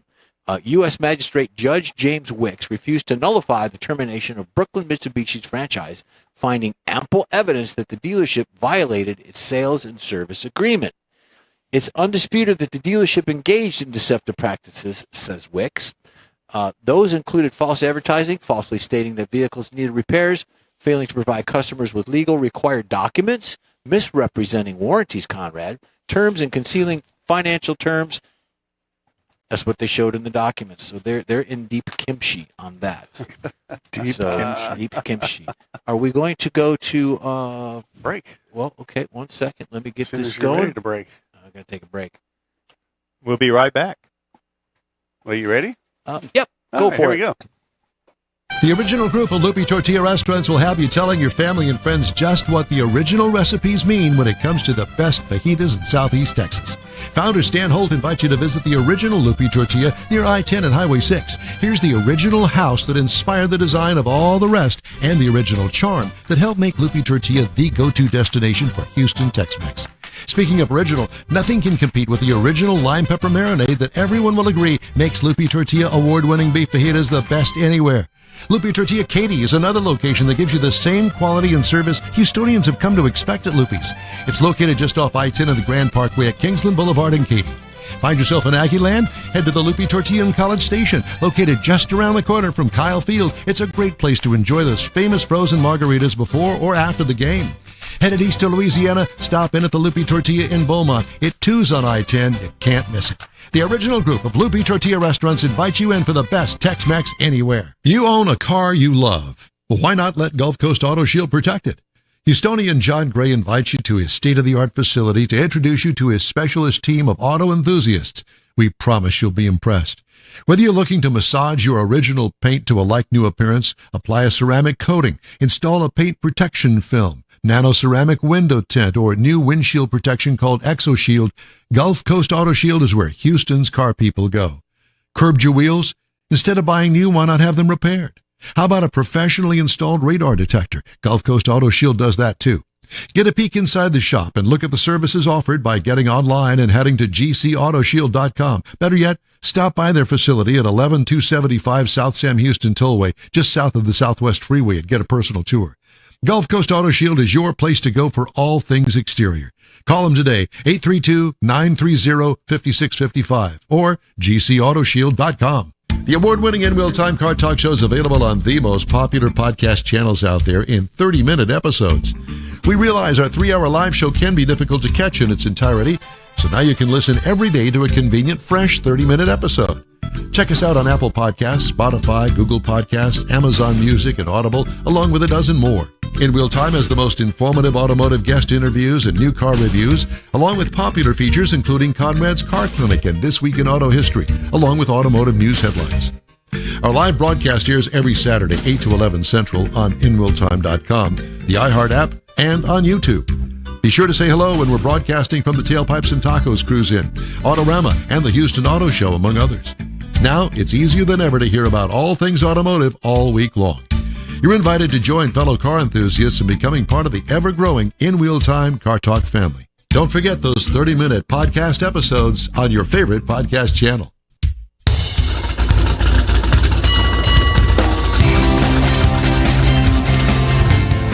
Live on the iHeart app and everywhere else. It's the In Real Time Car Talk Show. Coming up, we talk with Michael Wooding about the Waterfront Car Show and the classic car appraisals. Don drove the 2023 Toyota RAV4 plug-in hybrid, and he'll give us his thoughts on that. Conrad has the cruising calendar and This Week in Auto History, and we'll bring you the stories making automotive news headlines. It's just ahead on the In Real Time Car Talk Show. Howdy. Along with King Conrad DeLong, we need more Jeff Zekin, and Chief Engineer David Ainsley, who is sitting with us today. Don Armstrong is off for the day, and I'm Mike Mars. Woo-hoo. Now, we got a little long-winded earlier in the show, and we didn't get to Conrad's Car Clinic, so we're going to slip that in right now. Well, we've been talking about engines as air pumps, and last week we talked about air cleaners and stuff. Let's talk a little bit about how manufacturers push more cold air into the engine. So let's talk a little bit about air scoops today. That's the air scoop off a 55 to a 57 Ford Thunderbird, and all that air generally went into the engine down the air cleaner. Next is the 63 Plymouth Factory Lightweight, and the air cleaner can do two things. It can push air into the engine through the air cleaner, but it also can push cold air around the engine to cool the engine down. This one did both, into the engine as well as around the engine. It's got Krager's on it, 67 Corvette, the Stinger hood, very popular looking hood on it. That was available only on the big block Corvettes, and that was primarily pushing air into the engine itself. And then a 68 and 69 Pontiac's Ram Air feature, this again pushed air directly into the air cleaner element itself. And they did this on the Firebird, the GTO, and actually you could order that on certain Le Mans models. I think it was like the T37 or something like that. And then my favorite, 70 to 72 Oldsmobile 442, the W25 hood. Oh, well, no, we'll talk about the B12 Chryslers that was available on the 340s and the Hemis alike. Again, that was pushing air into both the air cleaner and into the engine to try and cool the engine off.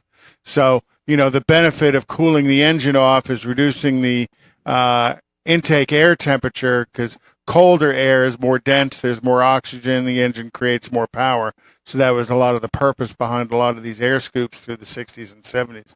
And then here's the 70 to 72 Oldsmobile 442 with the twin snorkels. That option code was W25, and that was available on my car, the Rally 350.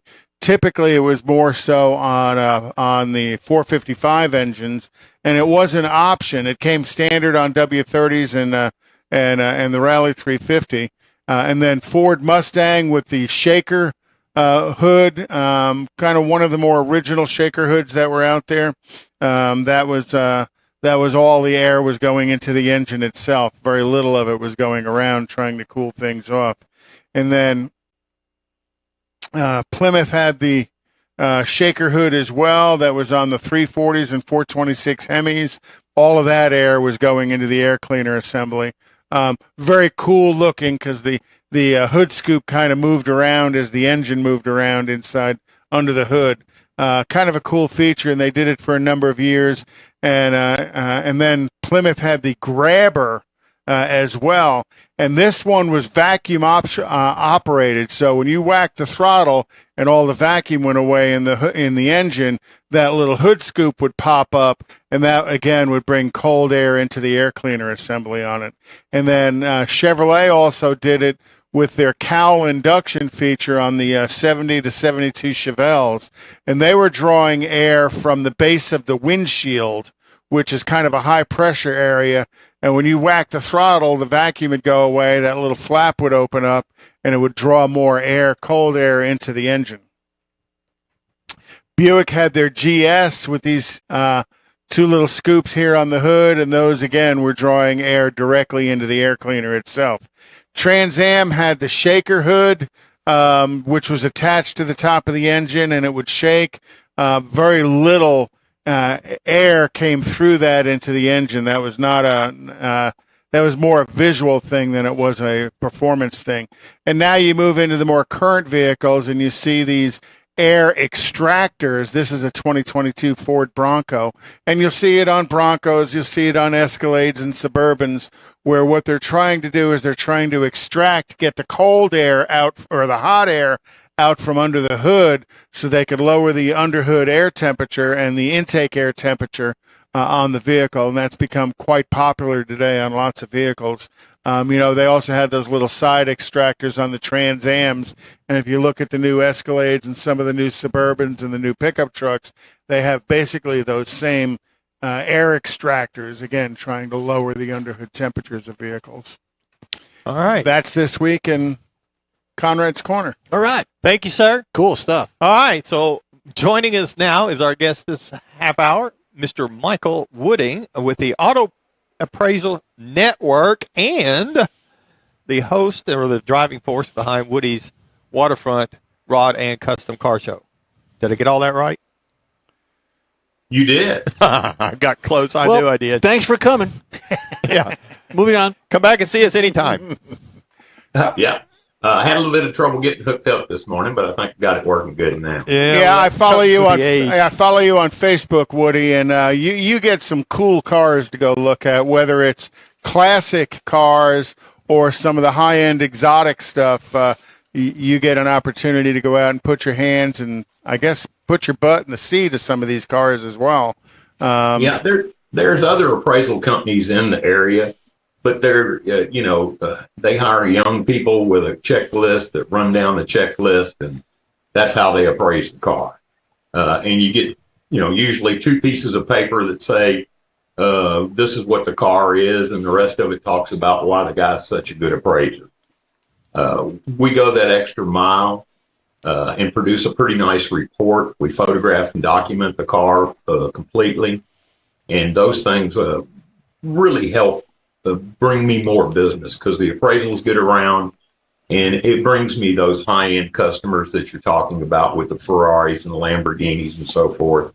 And then I get a lot of the high-end muscle cars, hot rods, trucks, that type of thing. So it pretty much runs the gamut, but it's usually all specialized, and that's what those off-the-shelf services aren't able to supply.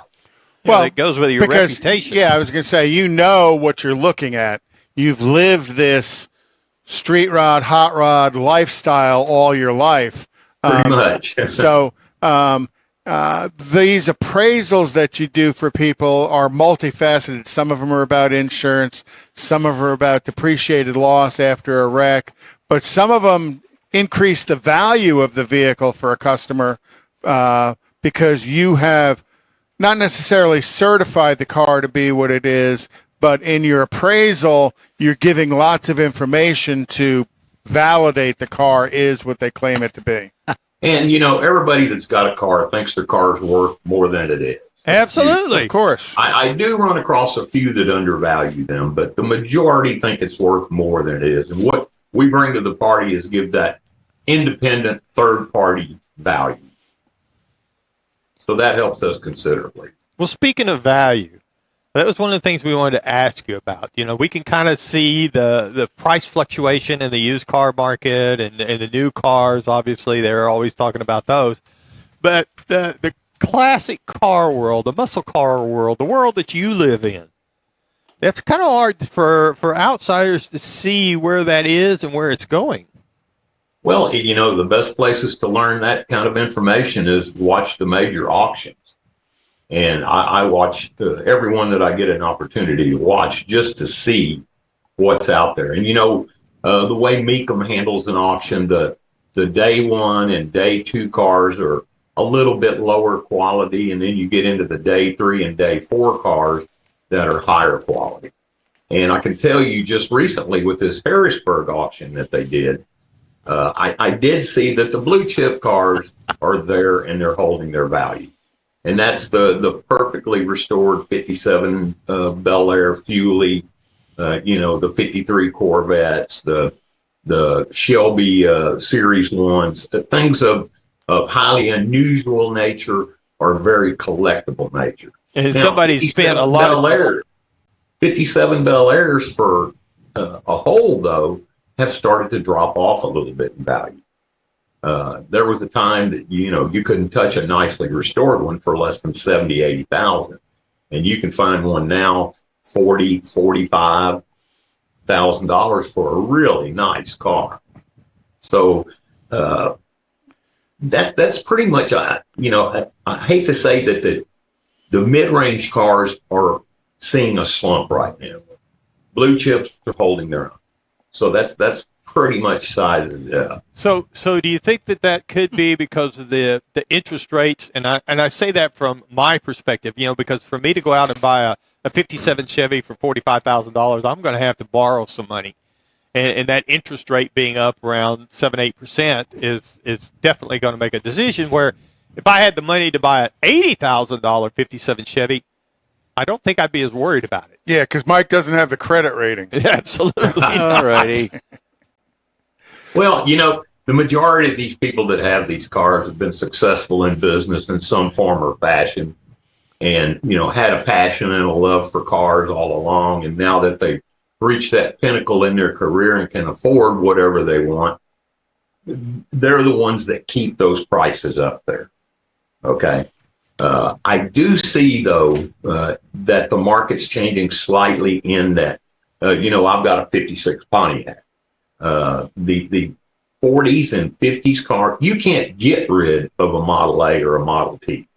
I mean, you can't give them away. Really? I've got people that's been trying to sell them for months and years. Are you talking about original Model A's? Original type cars. Okay, yeah. Okay. You can't give them away. Nobody wants them. And the reason for that is there's nobody left alive that remembers what it's like to have one new. Or even seen one on the street, unless it was a parade. And so that market, the 20s, the 30s, the 40s, and even the 50s now is starting to decline. And what you see on the upswing is, and I hate to say it because they were so pitiful in the day as far as performance, is the mid-range 70s through 80s cars. Really? 77 Trans Ams, 87 Grand Nationals. You see 87 GNXs going for well over $100,000. You know, Bandit Trans Ams are up around $70,000 for a nice car. So you see those prices rising and the other prices falling. Well, and people always ask that question, what's the next collectible car? If I wanted to make an investment car, what would I buy? I tell them, look back at the high school parking lot 40 years ago today. Whatever the hot car was in the parking lot then, that's the collectible car today. So a 78 Volkswagen Rabbit? Oh, yeah. It's got collectability. Now, is it going to be a high dollar car? No, but that's what allows people to get into this market in this world of collector cars, go into car shows, meeting other like-minded people.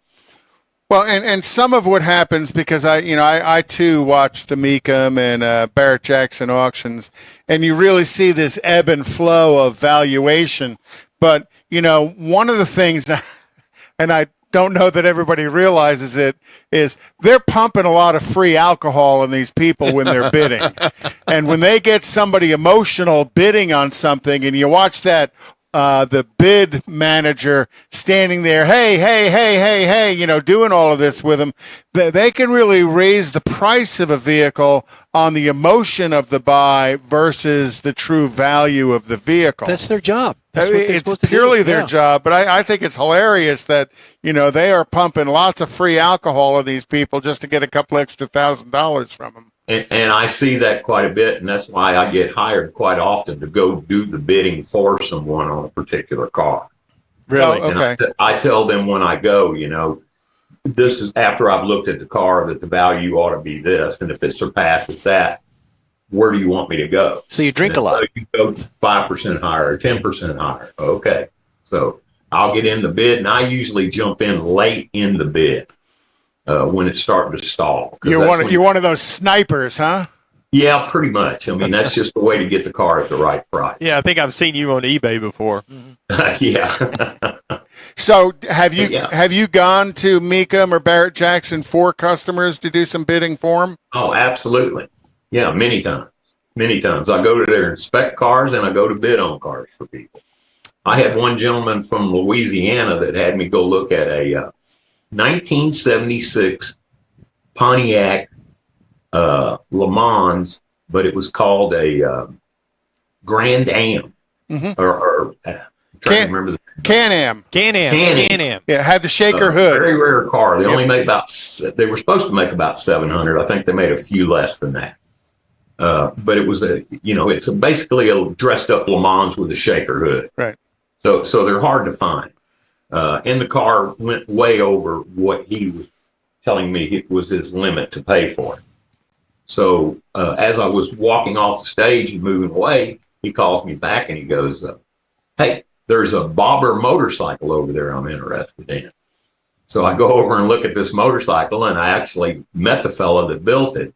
And the guy told me he had $80,000, $90,000 in the bike, and it was well built, bobber, Harley bobber. But there was no bidders there for it. So I ended up getting the bike for him for about $10,000. Oh, wow. It was a real steal. But the kicker came. He asked me if I would ride it to Louisiana for him, and he'd fly me home. I said, if it was a Road King, I'd take you up on it, but I don't think I'm going to ride a bobber that far. Yeah. The Louisiana highways wouldn't be no fun. Nope. Yeah. But yeah, everything's good. We'll talk about the car show a little bit. It's going to be the 5th year. We've modified the show this year. I don't know the last couple of shows, and you guys have been there for virtually every one. Yep. But we saw, a brand new Tesla win a trophy. We saw a brand new Corvette win a trophy. We saw a brand new Mopar win a trophy. And this is, you can go down to the parking lot and see these cars any day, all day long. And if you got the pocket full of money, that's all you do is go buy it, drive it to the car show, and win a trophy. That's not what we're into. I'm a hot rodder. I'm old school, as you can tell. And so I decided this year to change the name from just Woody's Waterfront Car Show to Woody's Waterfront Rod and Custom Show. And we're doing 1920 to 1988. So anything above 1988, you can come in, but you're not going to be able to participate. We want to get the guys that put the effort and the time into those cars to win these trophies. And through the years, you've had some pretty cool cars show up. I remember Greg Ender's pickup truck, well-deserved show champion truck. He got best of show, yeah. And then we had that Oldsmobile. Last year, you had the George Barris Olds Tornado there. Right. That was part of a Canadian oil company purchase. One of George 6 Barris. cars. Yeah, outstanding vehicle. So, you draw a good crowd of vehicles. I'm kind of glad to see you kind of change it up a little bit and restrict the awards to the older vehicles, the custom and hot rod cars, as opposed to showing up with a brand new Corvette and winning. I'm hoping I didn't cut my own throat, because attendance helps me pay for a lot of the things that I produce at the show, like the videos and bringing you guys on board and the different things that I have to pay for. Well, I got to say, we probably had 30, 35 brand new model cars. So I'm not going to have those this year. That's a significant chunk of income to help pay for this stuff. So I'm really hoping the hot rodders out there got their ears on, checking the websites that we have out there. We're on Car Show Radar. We're in the Street Rod Association magazine. There's quite a few places that the show has been posted. So I'm hoping everybody's paying attention, and I hope the weather, I start praying the week before, and it seemed to work pretty much every year. I mean, we even had a hurricane come through on show 3 that wiped out most of the show field where the cars parked. Yep. Yeah. The guy that owns the venue worked 24 hours, 7 days a week the next week to get it ready for the show. So I got to send kudos out to Topwater Grill and Robert for those efforts. Yeah. But we got some good sponsors on board this year. We got Michael Kamen's back with the Kamen's Fine Motor Cars. We got Mo Muscle out in Conroe is coming on board this year. They've been on one other show, but they've come back on board. We've got Lawson Auto Works. We got Americrane. I've got a friend down there that I grew up with that runs these big, huge cranes, that do concrete tilt wall and stuff. Yeah. And so they sponsored, and they're probably going to bring down a crane. I had it there one year where we put a huge Texas flag and a huge American flag up on the crane. Oh, yeah. So everybody, you can see it all the way to Galveston. Yeah. You ought to have him hang the 56 Pontiac from it.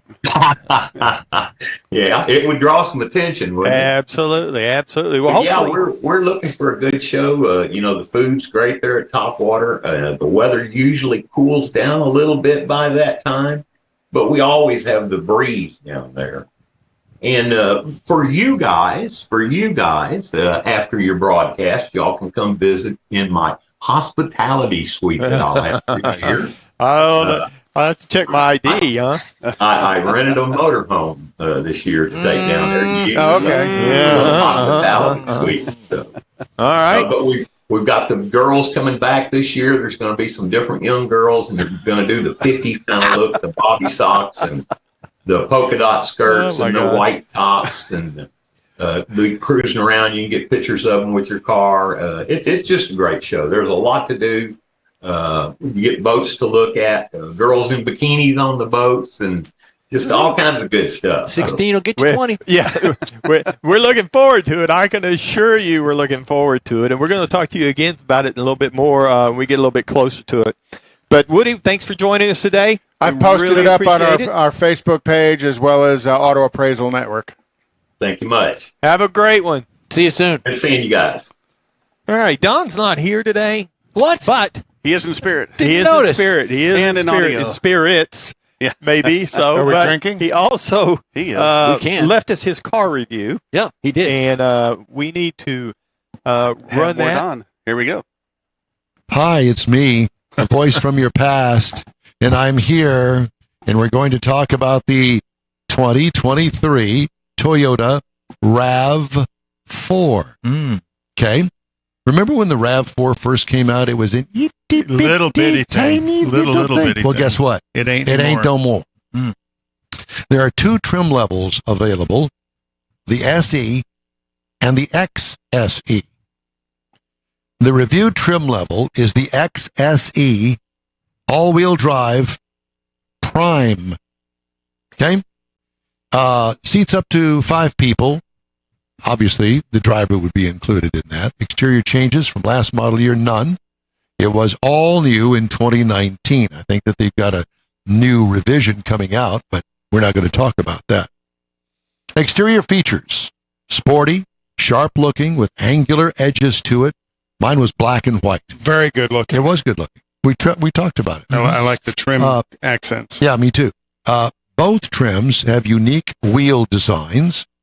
Tailgate has a very good look to it, and it is a wide open maw back there. In other words, you open the tailgate and you will see the sides of the back of the cargo area back there. That's how big it is. So it'll swallow up almost anything. Front grille does not overpower the front end. Thank you, Toyota. What I liked about it, the overall design gets an A+. There is, by the way, an off-road style option. Or, no, I take that back. There's not, and it needs to have one. It does not have an off-road style option. It has the XSE and the SE, not off-road. I wouldn't think a RAV4 is an off-roadable. Oh, yeah, but I mean, beach and, light dirt roads. Well, I mean, you would listen, you don't know about the marketing. You don't know about the design stuff and all the thought that goes into all of that. What are we going to go after? I think that they've done a very good job. It just doesn't have an off-road thing to it. Kind of like the Subaru Outback, which is a growth of the Subaru Impreza. Yeah. And they've made a new model now that's a off-road looking thing, and all it is body cladding on it. Okay, moving on. Interior highlights, overall comfortable cabin, well-placed controls with the infotainment screen atop the center dash. It also has the EV and traction control on the center console. Seating, attractive and comfortable.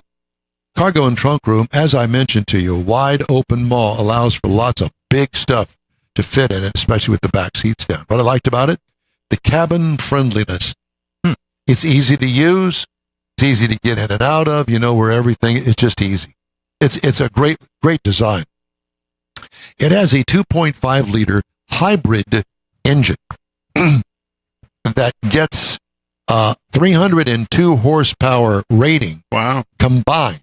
So when you use the gasoline engine and it couples up with the electric motor on it, 302 horsepower. This thing will get up and go, man. And it's, it's not a race vehicle at all. But it's the Synergy drive, so it's that evolution of Prius as it has expanded to other platforms within the Toyota brand. And here's an interesting fact. Better every time. And it's well proven, efficient and effective. Here's the interesting thing.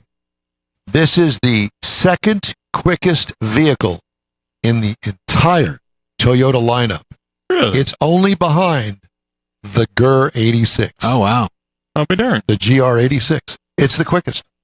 I didn't know that when I was driving it. I knew that it was fast, but I didn't know it was that fast. Has a CVT transmission. The battery mode will take you approximately 40 miles on the charge. Get this. Combined, it gets 94 miles to the gallon. Wow. Keep the battery charged and you get 94. The gasoline only gets 38 miles to the gallon. And you got? I don't know because I couldn't figure out how to read it. Oh. I would assume that it's somewhere in there. That's how many miles divided by how much gas. Well, I know, but I couldn't get in But there. you said you never put gas in it. No. I gave it back to him with, I think, 3/4 of a tank of gas. What I liked about it, the get up and go, it could use improvement. Optional hot rod screen. All right. And the instrument cluster. Well, why not? Mm-hmm. It's the quickest thing. It's the quickest thing they got. Let's have some fun. Ride and handling, both easy riding and non-aggressive handling. So it's an easy car to drive.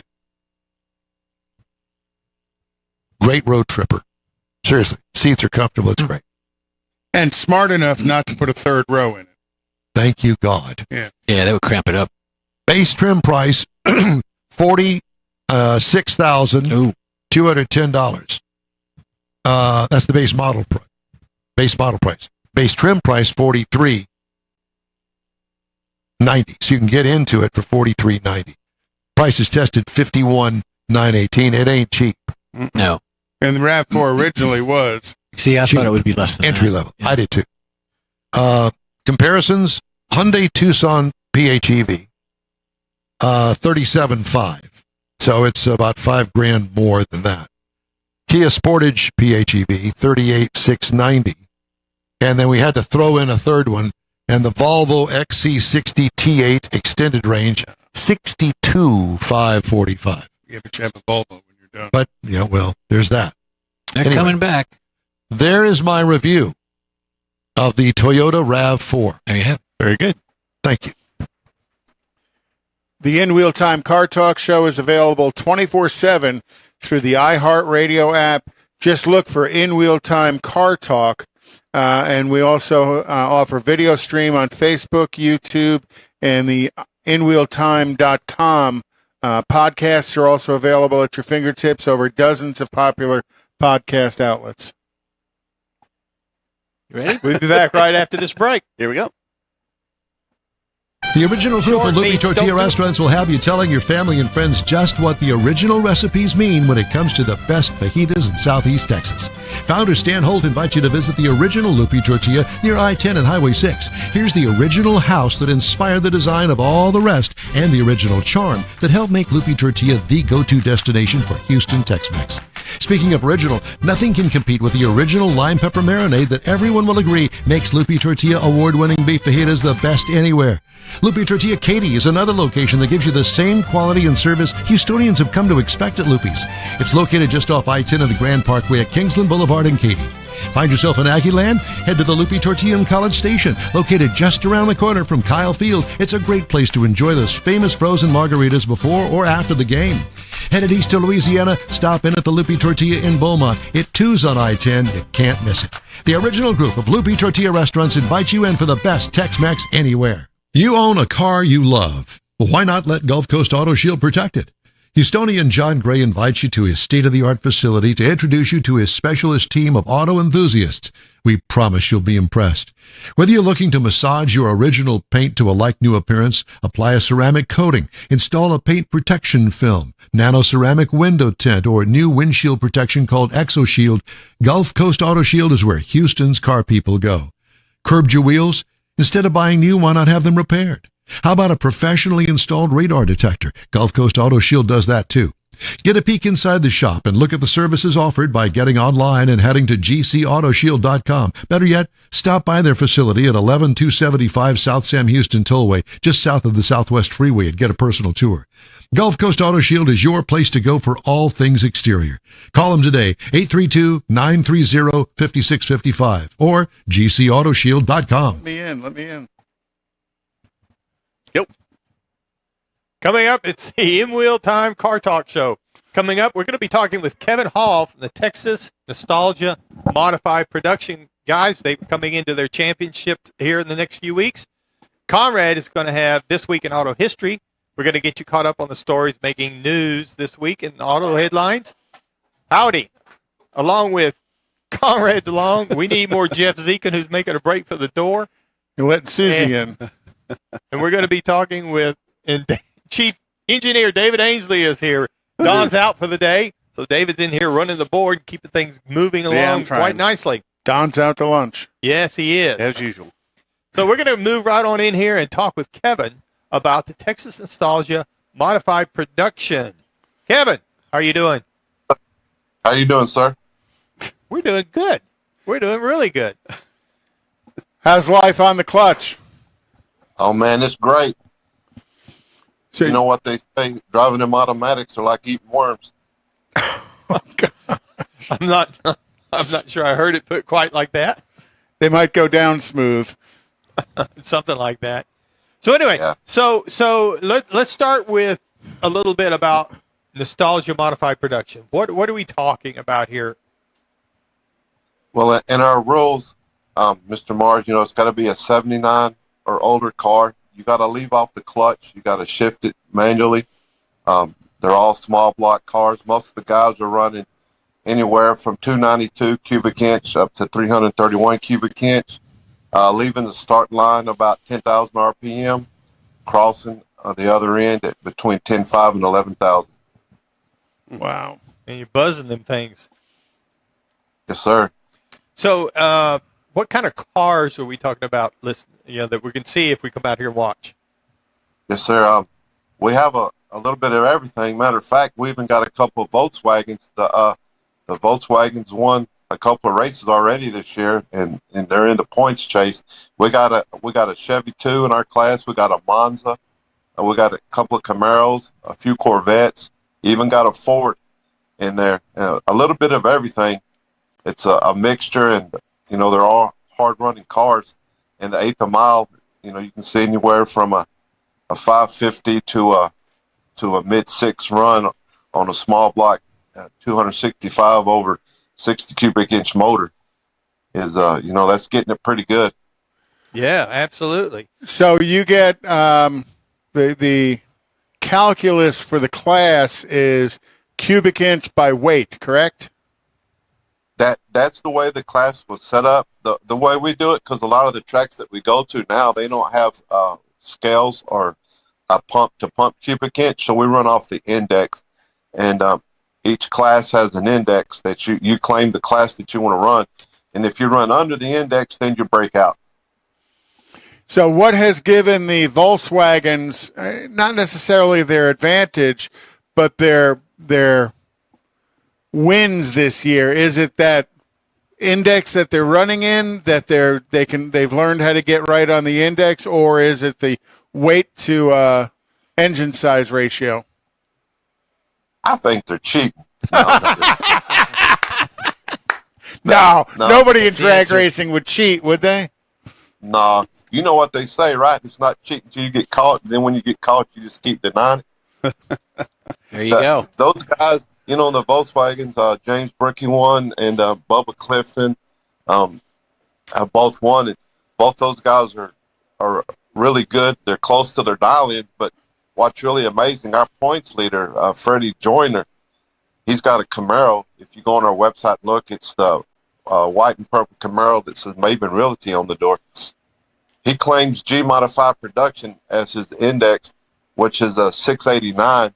And every race we've been to, he's run 689 to 690s, pass after pass after pass.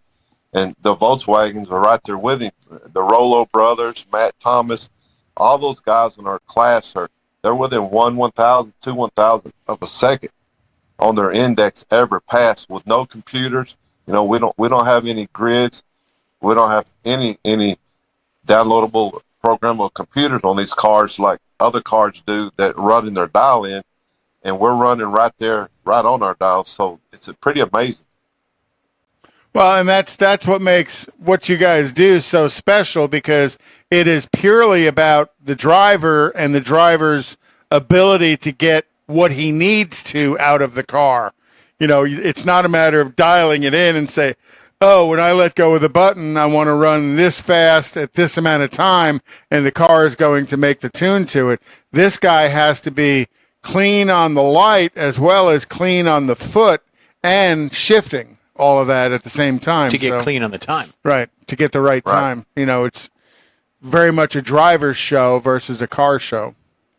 Yeah, and we run off a 4-inch Pro Tree, too, so if you want to... like you guys to come out. Hopefully you can come to our final race at XRP. But what's amazing and what blows people's mind is we're doing a staggered start of our indexes are all different on a 4-inch Pro Tree, and that just blows people's mind.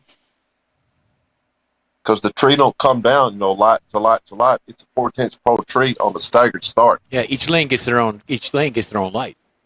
Right. And so a lot of people, when they see that, it blows their mind. And the first time out as the driver on a 4-inch Pro Tree, staggered, it's really hard to sit there if your index is a 550 and you're running a 650 guy. You got to sit there and watch him. He's out there pretty good in eighth of mile before you even get to leave. Yeah. Yeah, because when the guy next to you leaves, your automatic mind goes, oh, I got to go now. I got to go. He's getting away. And you have to control that to wait on your light. Right. Yeah. And, in this, if you go to bracket races and some of the races and the guys get down there and they womp the throttle, they womp, when they get ahead of the guy. This is all out drag racing, but you womp in this class and you're done. Yeah, you lose. You snooze, you they'll lose. They'll drive by you on the big and quick. It's, it's balls to the wall. You got to run it out the back door every pass, or you'll get nipped right at the finish line. Yeah. Yeah, y'all are running too close together. They are fun to watch. They are very, very fun to watch. So, Kevin, Texas Nostalgia Modified Production. So, a little history about where did that come from? It came from we run under the umbrella of the Texas Drag Racing Association and the Nostalgia Superstock. And these guys, a lot of the guys that run with us, the Rollo brothers, Eddie Conrad, which was he held the F modified record back in the 60s and 70s. A lot of these guys were running the same cars they ran back then, and we wanted to bring the class back. You're talking about they were running with NHRA. That's where Eddie was holding the class, whole record holder and stuff. And right. So, yes, sir. They were with the NHRA, and back then, there was IHRA and AHRA. AHRA was a big factor in that too, and they ran a little bit of all of them. And we wanted to bring the class back and the cars back because the drag racing world kind of got away from the standard shift cars and what really started in grassroots of this, and that's what we're trying to do. Right. So NHRA, AHRA, IHRA, they all ran different, little bit of variation on the same cars so that you could go around all of them, and they gradually have they did away with modified production. Is really what it comes down to. They just kind of dropped it, and yet you've got guys that are in love with that class and they want to run their cars, and so that's where you come in. Yes, sir. Because a lot of the guys, they kept their cars, and they didn't really want the class to be dropped. But and some of them, they made them super gas cars and super comp cars, and some of them made them super stockers and stuff. And a lot of them went to automatics and did away with the standard shift. And we wanted it to be like what it really used to be with the standard shift cars. And that's the reason, in our rules, you got to leave off the clutch and shift it. In the Nostalgia Superstock class, you can't use a trans brake, but you can. They allow automatics and big blocks in that class. Right. But you guys, a lot of your stuff, because looking at the pictures on your Facebook page and stuff, you guys leave wheels up quite often. Yes, sir. So you lay everything on the rear tire. Right. Yeah, we try to drag that back bumper if we can. Good. It's way cool, and the fans like that. And what's crazy, when they call modified production to the staging lanes, and when we pull up, to make our passes, people, you can watch people out of the car. People literally run to the fence and to the stands just to hear them, those high winding small blocks. It blows their mind that we're shifting at 10, 5, 11,000 RPM. Plus the fun of watching you leave wheels up. That's always something, people who go to the drag races, they love watching cars pull wheelies. Safe wheelies, but wheelies nonetheless. Right. Yeah, they like that. That's what they come to see, and that's what brings people in, in the stands. They like excitement. They like the wheels up. They like the high ribbon motors. And two, they come down in the pits, and they'll talk and visit with you. And it really amazes them because, in the past, a lot of, drag racers went to automatics and computers and stuff. And to see standard shift cars, it brings them back, like in time. And that it brings even the younger kids, like the Fast and Furious top cars, the rice burners and stuff. Even they're getting into this stuff because it's way cool to them, Well, I think that's the thing. Like you say, you go through the pits. You can go up to a pro team, funny car, top fuel, whatever, and see, they're putting out 10,000 plus horsepower, and they've got all this stuff going on around there. And then, like you say, you can come over here to the modified production guys, and it's a lot more relatable. I can look under the hood, and you got a small block Chevy under there, and I understand basically what that is. I may not understand what all you've done to it, but I understand that, and I know how to shift a 4-speed. And it just, in this day and age, there's a lot of people that don't know how to do that anymore. No. Right. That's why they make automatics.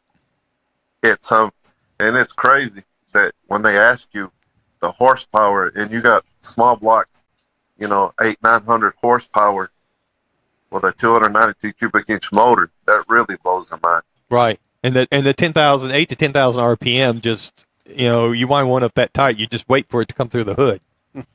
Right. Yeah, or the bell housing to come to the floorboard, one or the other. One or the other. Yeah, drop the drive shaft out in the middle of things. So the series we're talking about. So the season's winding down. You got one more race before the championship. Yes, sir. We have Wichita Falls is going to be on the 16th of September, and then we go to XRP in Ferris, Texas, is our final points race, and the points right now are really, really close.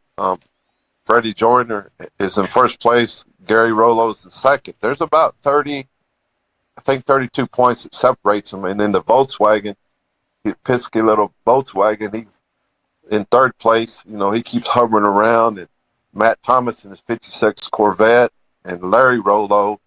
The top five, any one of those in top five can win the championship. And Roy Robinson, he's on the class sponsor. He's paying the top three in points. He's from Performance Drywall.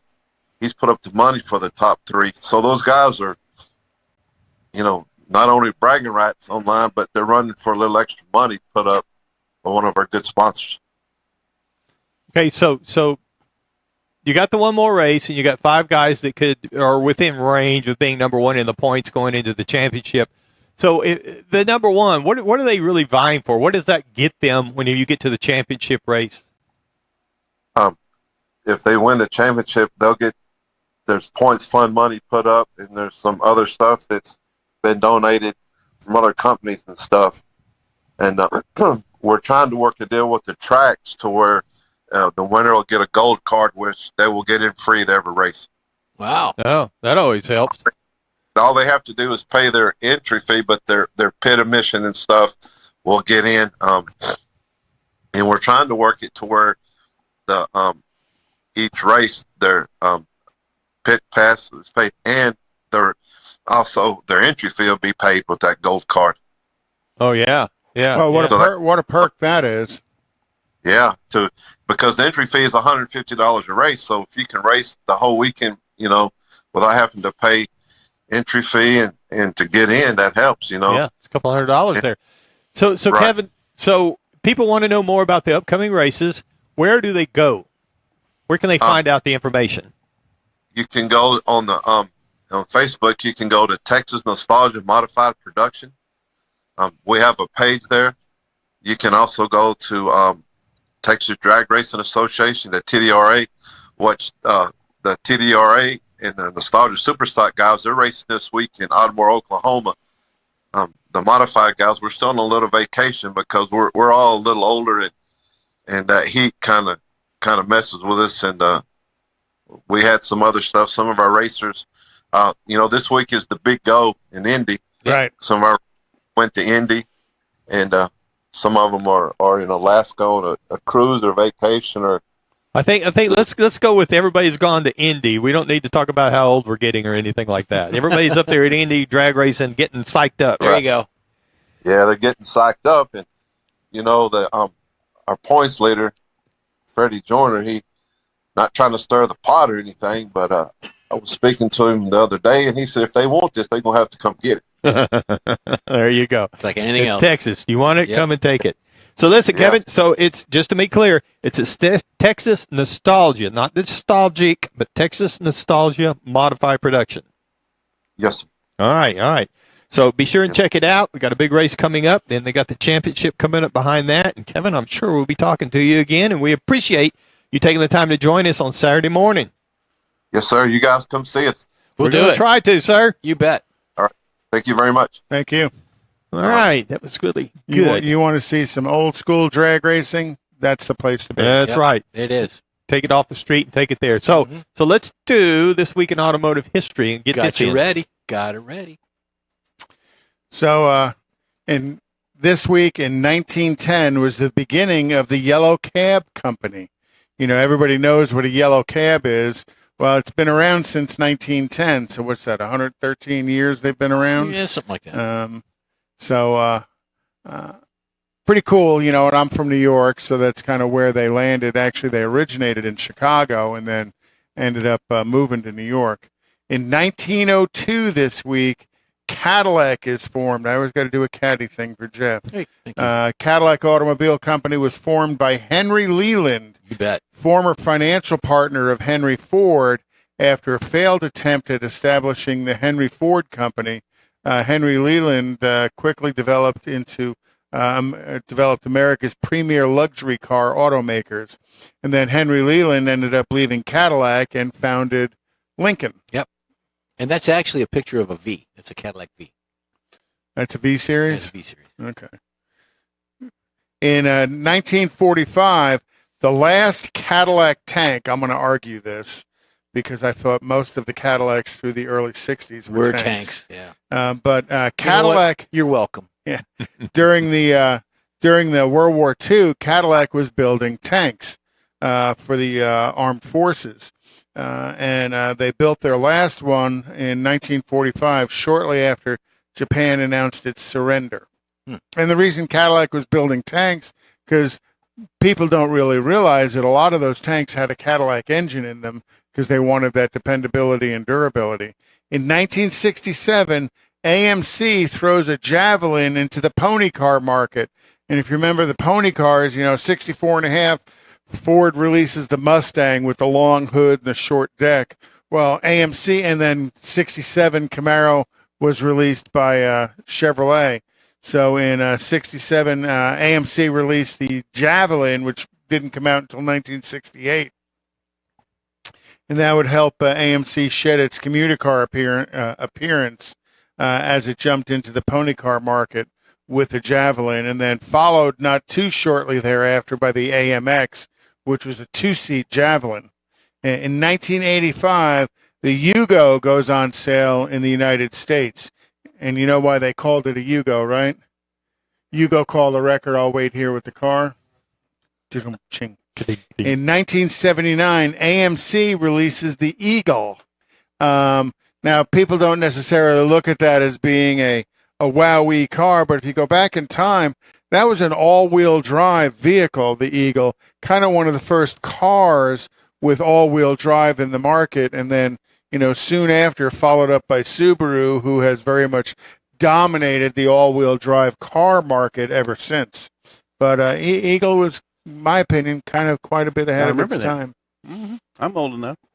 Yeah, I do. I remember that. Yeah. All right. So that's this week in auto history. Thank you, Conrad. I've got more automotive news. Because I am the international correspondent, this comes from Tokyo. A malfunction that shut down all Toyota Motor Company plants in Japan on Tuesday happened during an update of the automaker's parts ordering system. Two people with knowledge of the matter told Reuters. Toyota, which restarted operations as its Japanese assembly plants on Wednesday, had seen production recovering this year. They didn't need this, actually. The full-day outage of domestic plants could be equivalent to $356 million in revenue, Reuters calculations based on output data and financial reporting. And have both of those two people disappeared yet? I don't know. This one comes from Kia. Kia America is recalling more than 319,000 cars in the U.S. because the trunk latch might become damaged, preventing the truck from being opened from the inside. So the Jimmy Hoffa switch doesn't work, right? Protect your mother-in-law. The recall covers the 2016-2017 Rio Subcompact, and the 2008 A16 to 18 Optima, and the 17 to 18 Optima Hybrid, and plug-in hybrid mid-size sedans. Here's an interesting one. The Dodge Charger SRT Hellcat muscle car is more than 60 times likely to be stolen as the average 20 model or 22 model of the same vehicle, topping all other vehicles in a study released this past week by the Highway Loss Data Institute. Dodge Charger and Challenger models with large engines frequently top the group's annual list. The rate at which the Charger SRT Hellcat is stolen is spiking. So there you go. All right. Thank you, sir. Time now for a quick break, but we'll be right back. You're on the In Wheel Time Car Show on iHeartRadio. Woo-hoo. The original group of Lupi Tortilla restaurants will have you telling your family and friends just what the original recipes mean when it comes to the best fajitas in Southeast Texas. Founder Stan Holt invites you to visit the original Lupi Tortilla near I-10 and Highway 6. Here's the original house that inspired the design of all the rest and the original charm that helped make Lupi Tortilla the go-to destination for Houston Tex-Mex. Speaking of original, nothing can compete with the original lime pepper marinade that everyone will agree makes Lupi Tortilla award-winning beef fajitas the best anywhere. Lupi Tortilla Katy is another location that gives you the same quality and service Houstonians have come to expect at Lupi's. It's located just off I-10 and the Grand Parkway at Kingsland Boulevard in Katy. Find yourself in Aggie Land? Head to the Lupi Tortilla in College Station, located just around the corner from Kyle Field. It's a great place to enjoy those famous frozen margaritas before or after the game. Headed east to Louisiana, stop in at the Lupi Tortilla in Beaumont. It too's on I-10. You can't miss it. The original group of Lupi Tortilla restaurants invite you in for the best Tex-Mex anywhere. You own a car you love. Well, why not let Gulf Coast Auto Shield protect it? Houstonian John Gray invites you to his state-of-the-art facility to introduce you to his specialist team of auto enthusiasts. We promise you'll be impressed. Whether you're looking to massage your original paint to a like-new appearance, apply a ceramic coating, install a paint protection film, nano-ceramic window tint, or new windshield protection called ExoShield, Gulf Coast Auto Shield is where Houston's car people go. Curbed your wheels? Instead of buying new, why not have them repaired? How about a professionally installed radar detector? Gulf Coast Auto Shield does that too. Get a peek inside the shop and look at the services offered by getting online and heading to gcautoshield.com. Better yet, stop by their facility at 11275 South Sam Houston Tollway, just south of the Southwest Freeway, and get a personal tour. Gulf Coast Auto Shield is your place to go for all things exterior. Call them today, 832-930-5655 or gcautoshield.com. The award-winning In-Wheel Time Car Talk Show is available on the most popular podcast channels out there in 30-minute episodes. We realize our 3-hour live show can be difficult to catch in its entirety, so now you can listen every day to a convenient, fresh 30-minute episode. Check us out on Apple Podcasts, Spotify, Google Podcasts, Amazon Music, and Audible, along with a dozen more. In-Wheel Time has the most informative automotive guest interviews and new car reviews, along with popular features including Conrad's Car Clinic and This Week in Auto History, along with automotive news headlines. Our live broadcast airs every Saturday, 8 to 11 Central on InWheelTime.com, the iHeart app, and on YouTube. Be sure to say hello when we're broadcasting from the Tailpipes and Tacos Cruise Inn, Autorama, and the Houston Auto Show, among others. Now, it's easier than ever to hear about all things automotive all week long. You're invited to join fellow car enthusiasts in becoming part of the ever-growing In-Wheel Time Car Talk family. Don't forget those 30-minute podcast episodes on your favorite podcast channel. All right. Woohoo. Well, we want to thank everybody for showing up today and watching. We appreciate you giving us a little bit of your time on Saturday mornings. Don will be back next week, so we have somebody else to blame. Thanks for the warning. Yeah, we're going to blame him for everything today. Actually, I want to thank David for coming in. Very much so, David. Sir. Thank you very much, David. Hey, glad to be here. We don't get to see you over here too often. Yep. A lot of remotes and stuff going on, but, you know, you're always welcome. True. And Coming up. And David knows how to push our buttons. Yep. Yeah. But We coming up, speaking of remotes, Woody's is coming up the end of September. And then End of we'll September. be at Autorama Thanksgiving weekend. Again, we'll be there for those 3 days and Nice. doing our broadcast from there on Saturday.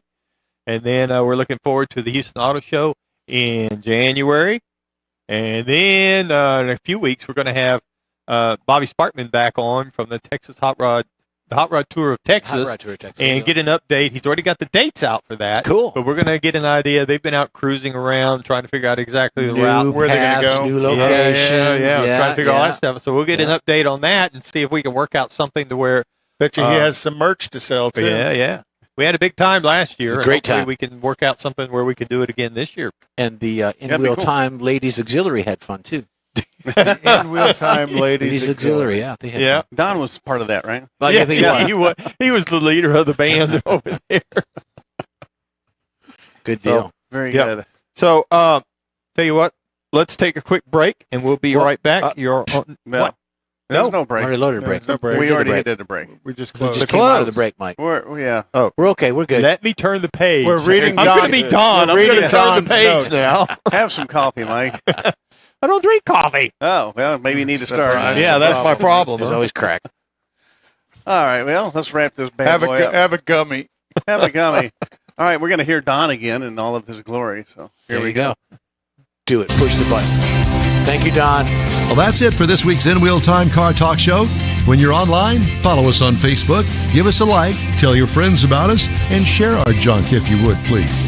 We promise to keep you posted on all things automotive all week long, including new car reviews, upcoming events, cruise-ins, racing events, car, truck, and SUV goodies as well. You can find the In Real Time Car Talk Show 24/7 on the iHeartRadio app and our live video stream on Facebook, YouTube, and InRealTime.com every Saturday, 8 to 11 Central. Daily 30-minute podcasts are available on your favorite podcast channel. The In Real Time Chief Engineer is David Ainsley. Our Marketing Advertising Advisor and Video Technical Director is We Need More Jeff Zekin. For Booking Agent and Zoom Dabbler, Mike Mars. Mr. Know-It-All, His Royalty, King Conrad DeLong. This is Don Armstrong speaking. Please join us for our next show, another award-winning production of the In Real Time Car Talk Show, Saturday, September 9th, 2023, on all of our In Real Time Car Talk outlets, right here on the Smoke and Mirrors Network, 8 to 11 a.m. Central Time. Have a great weekend, stay cool, and we'll see you then.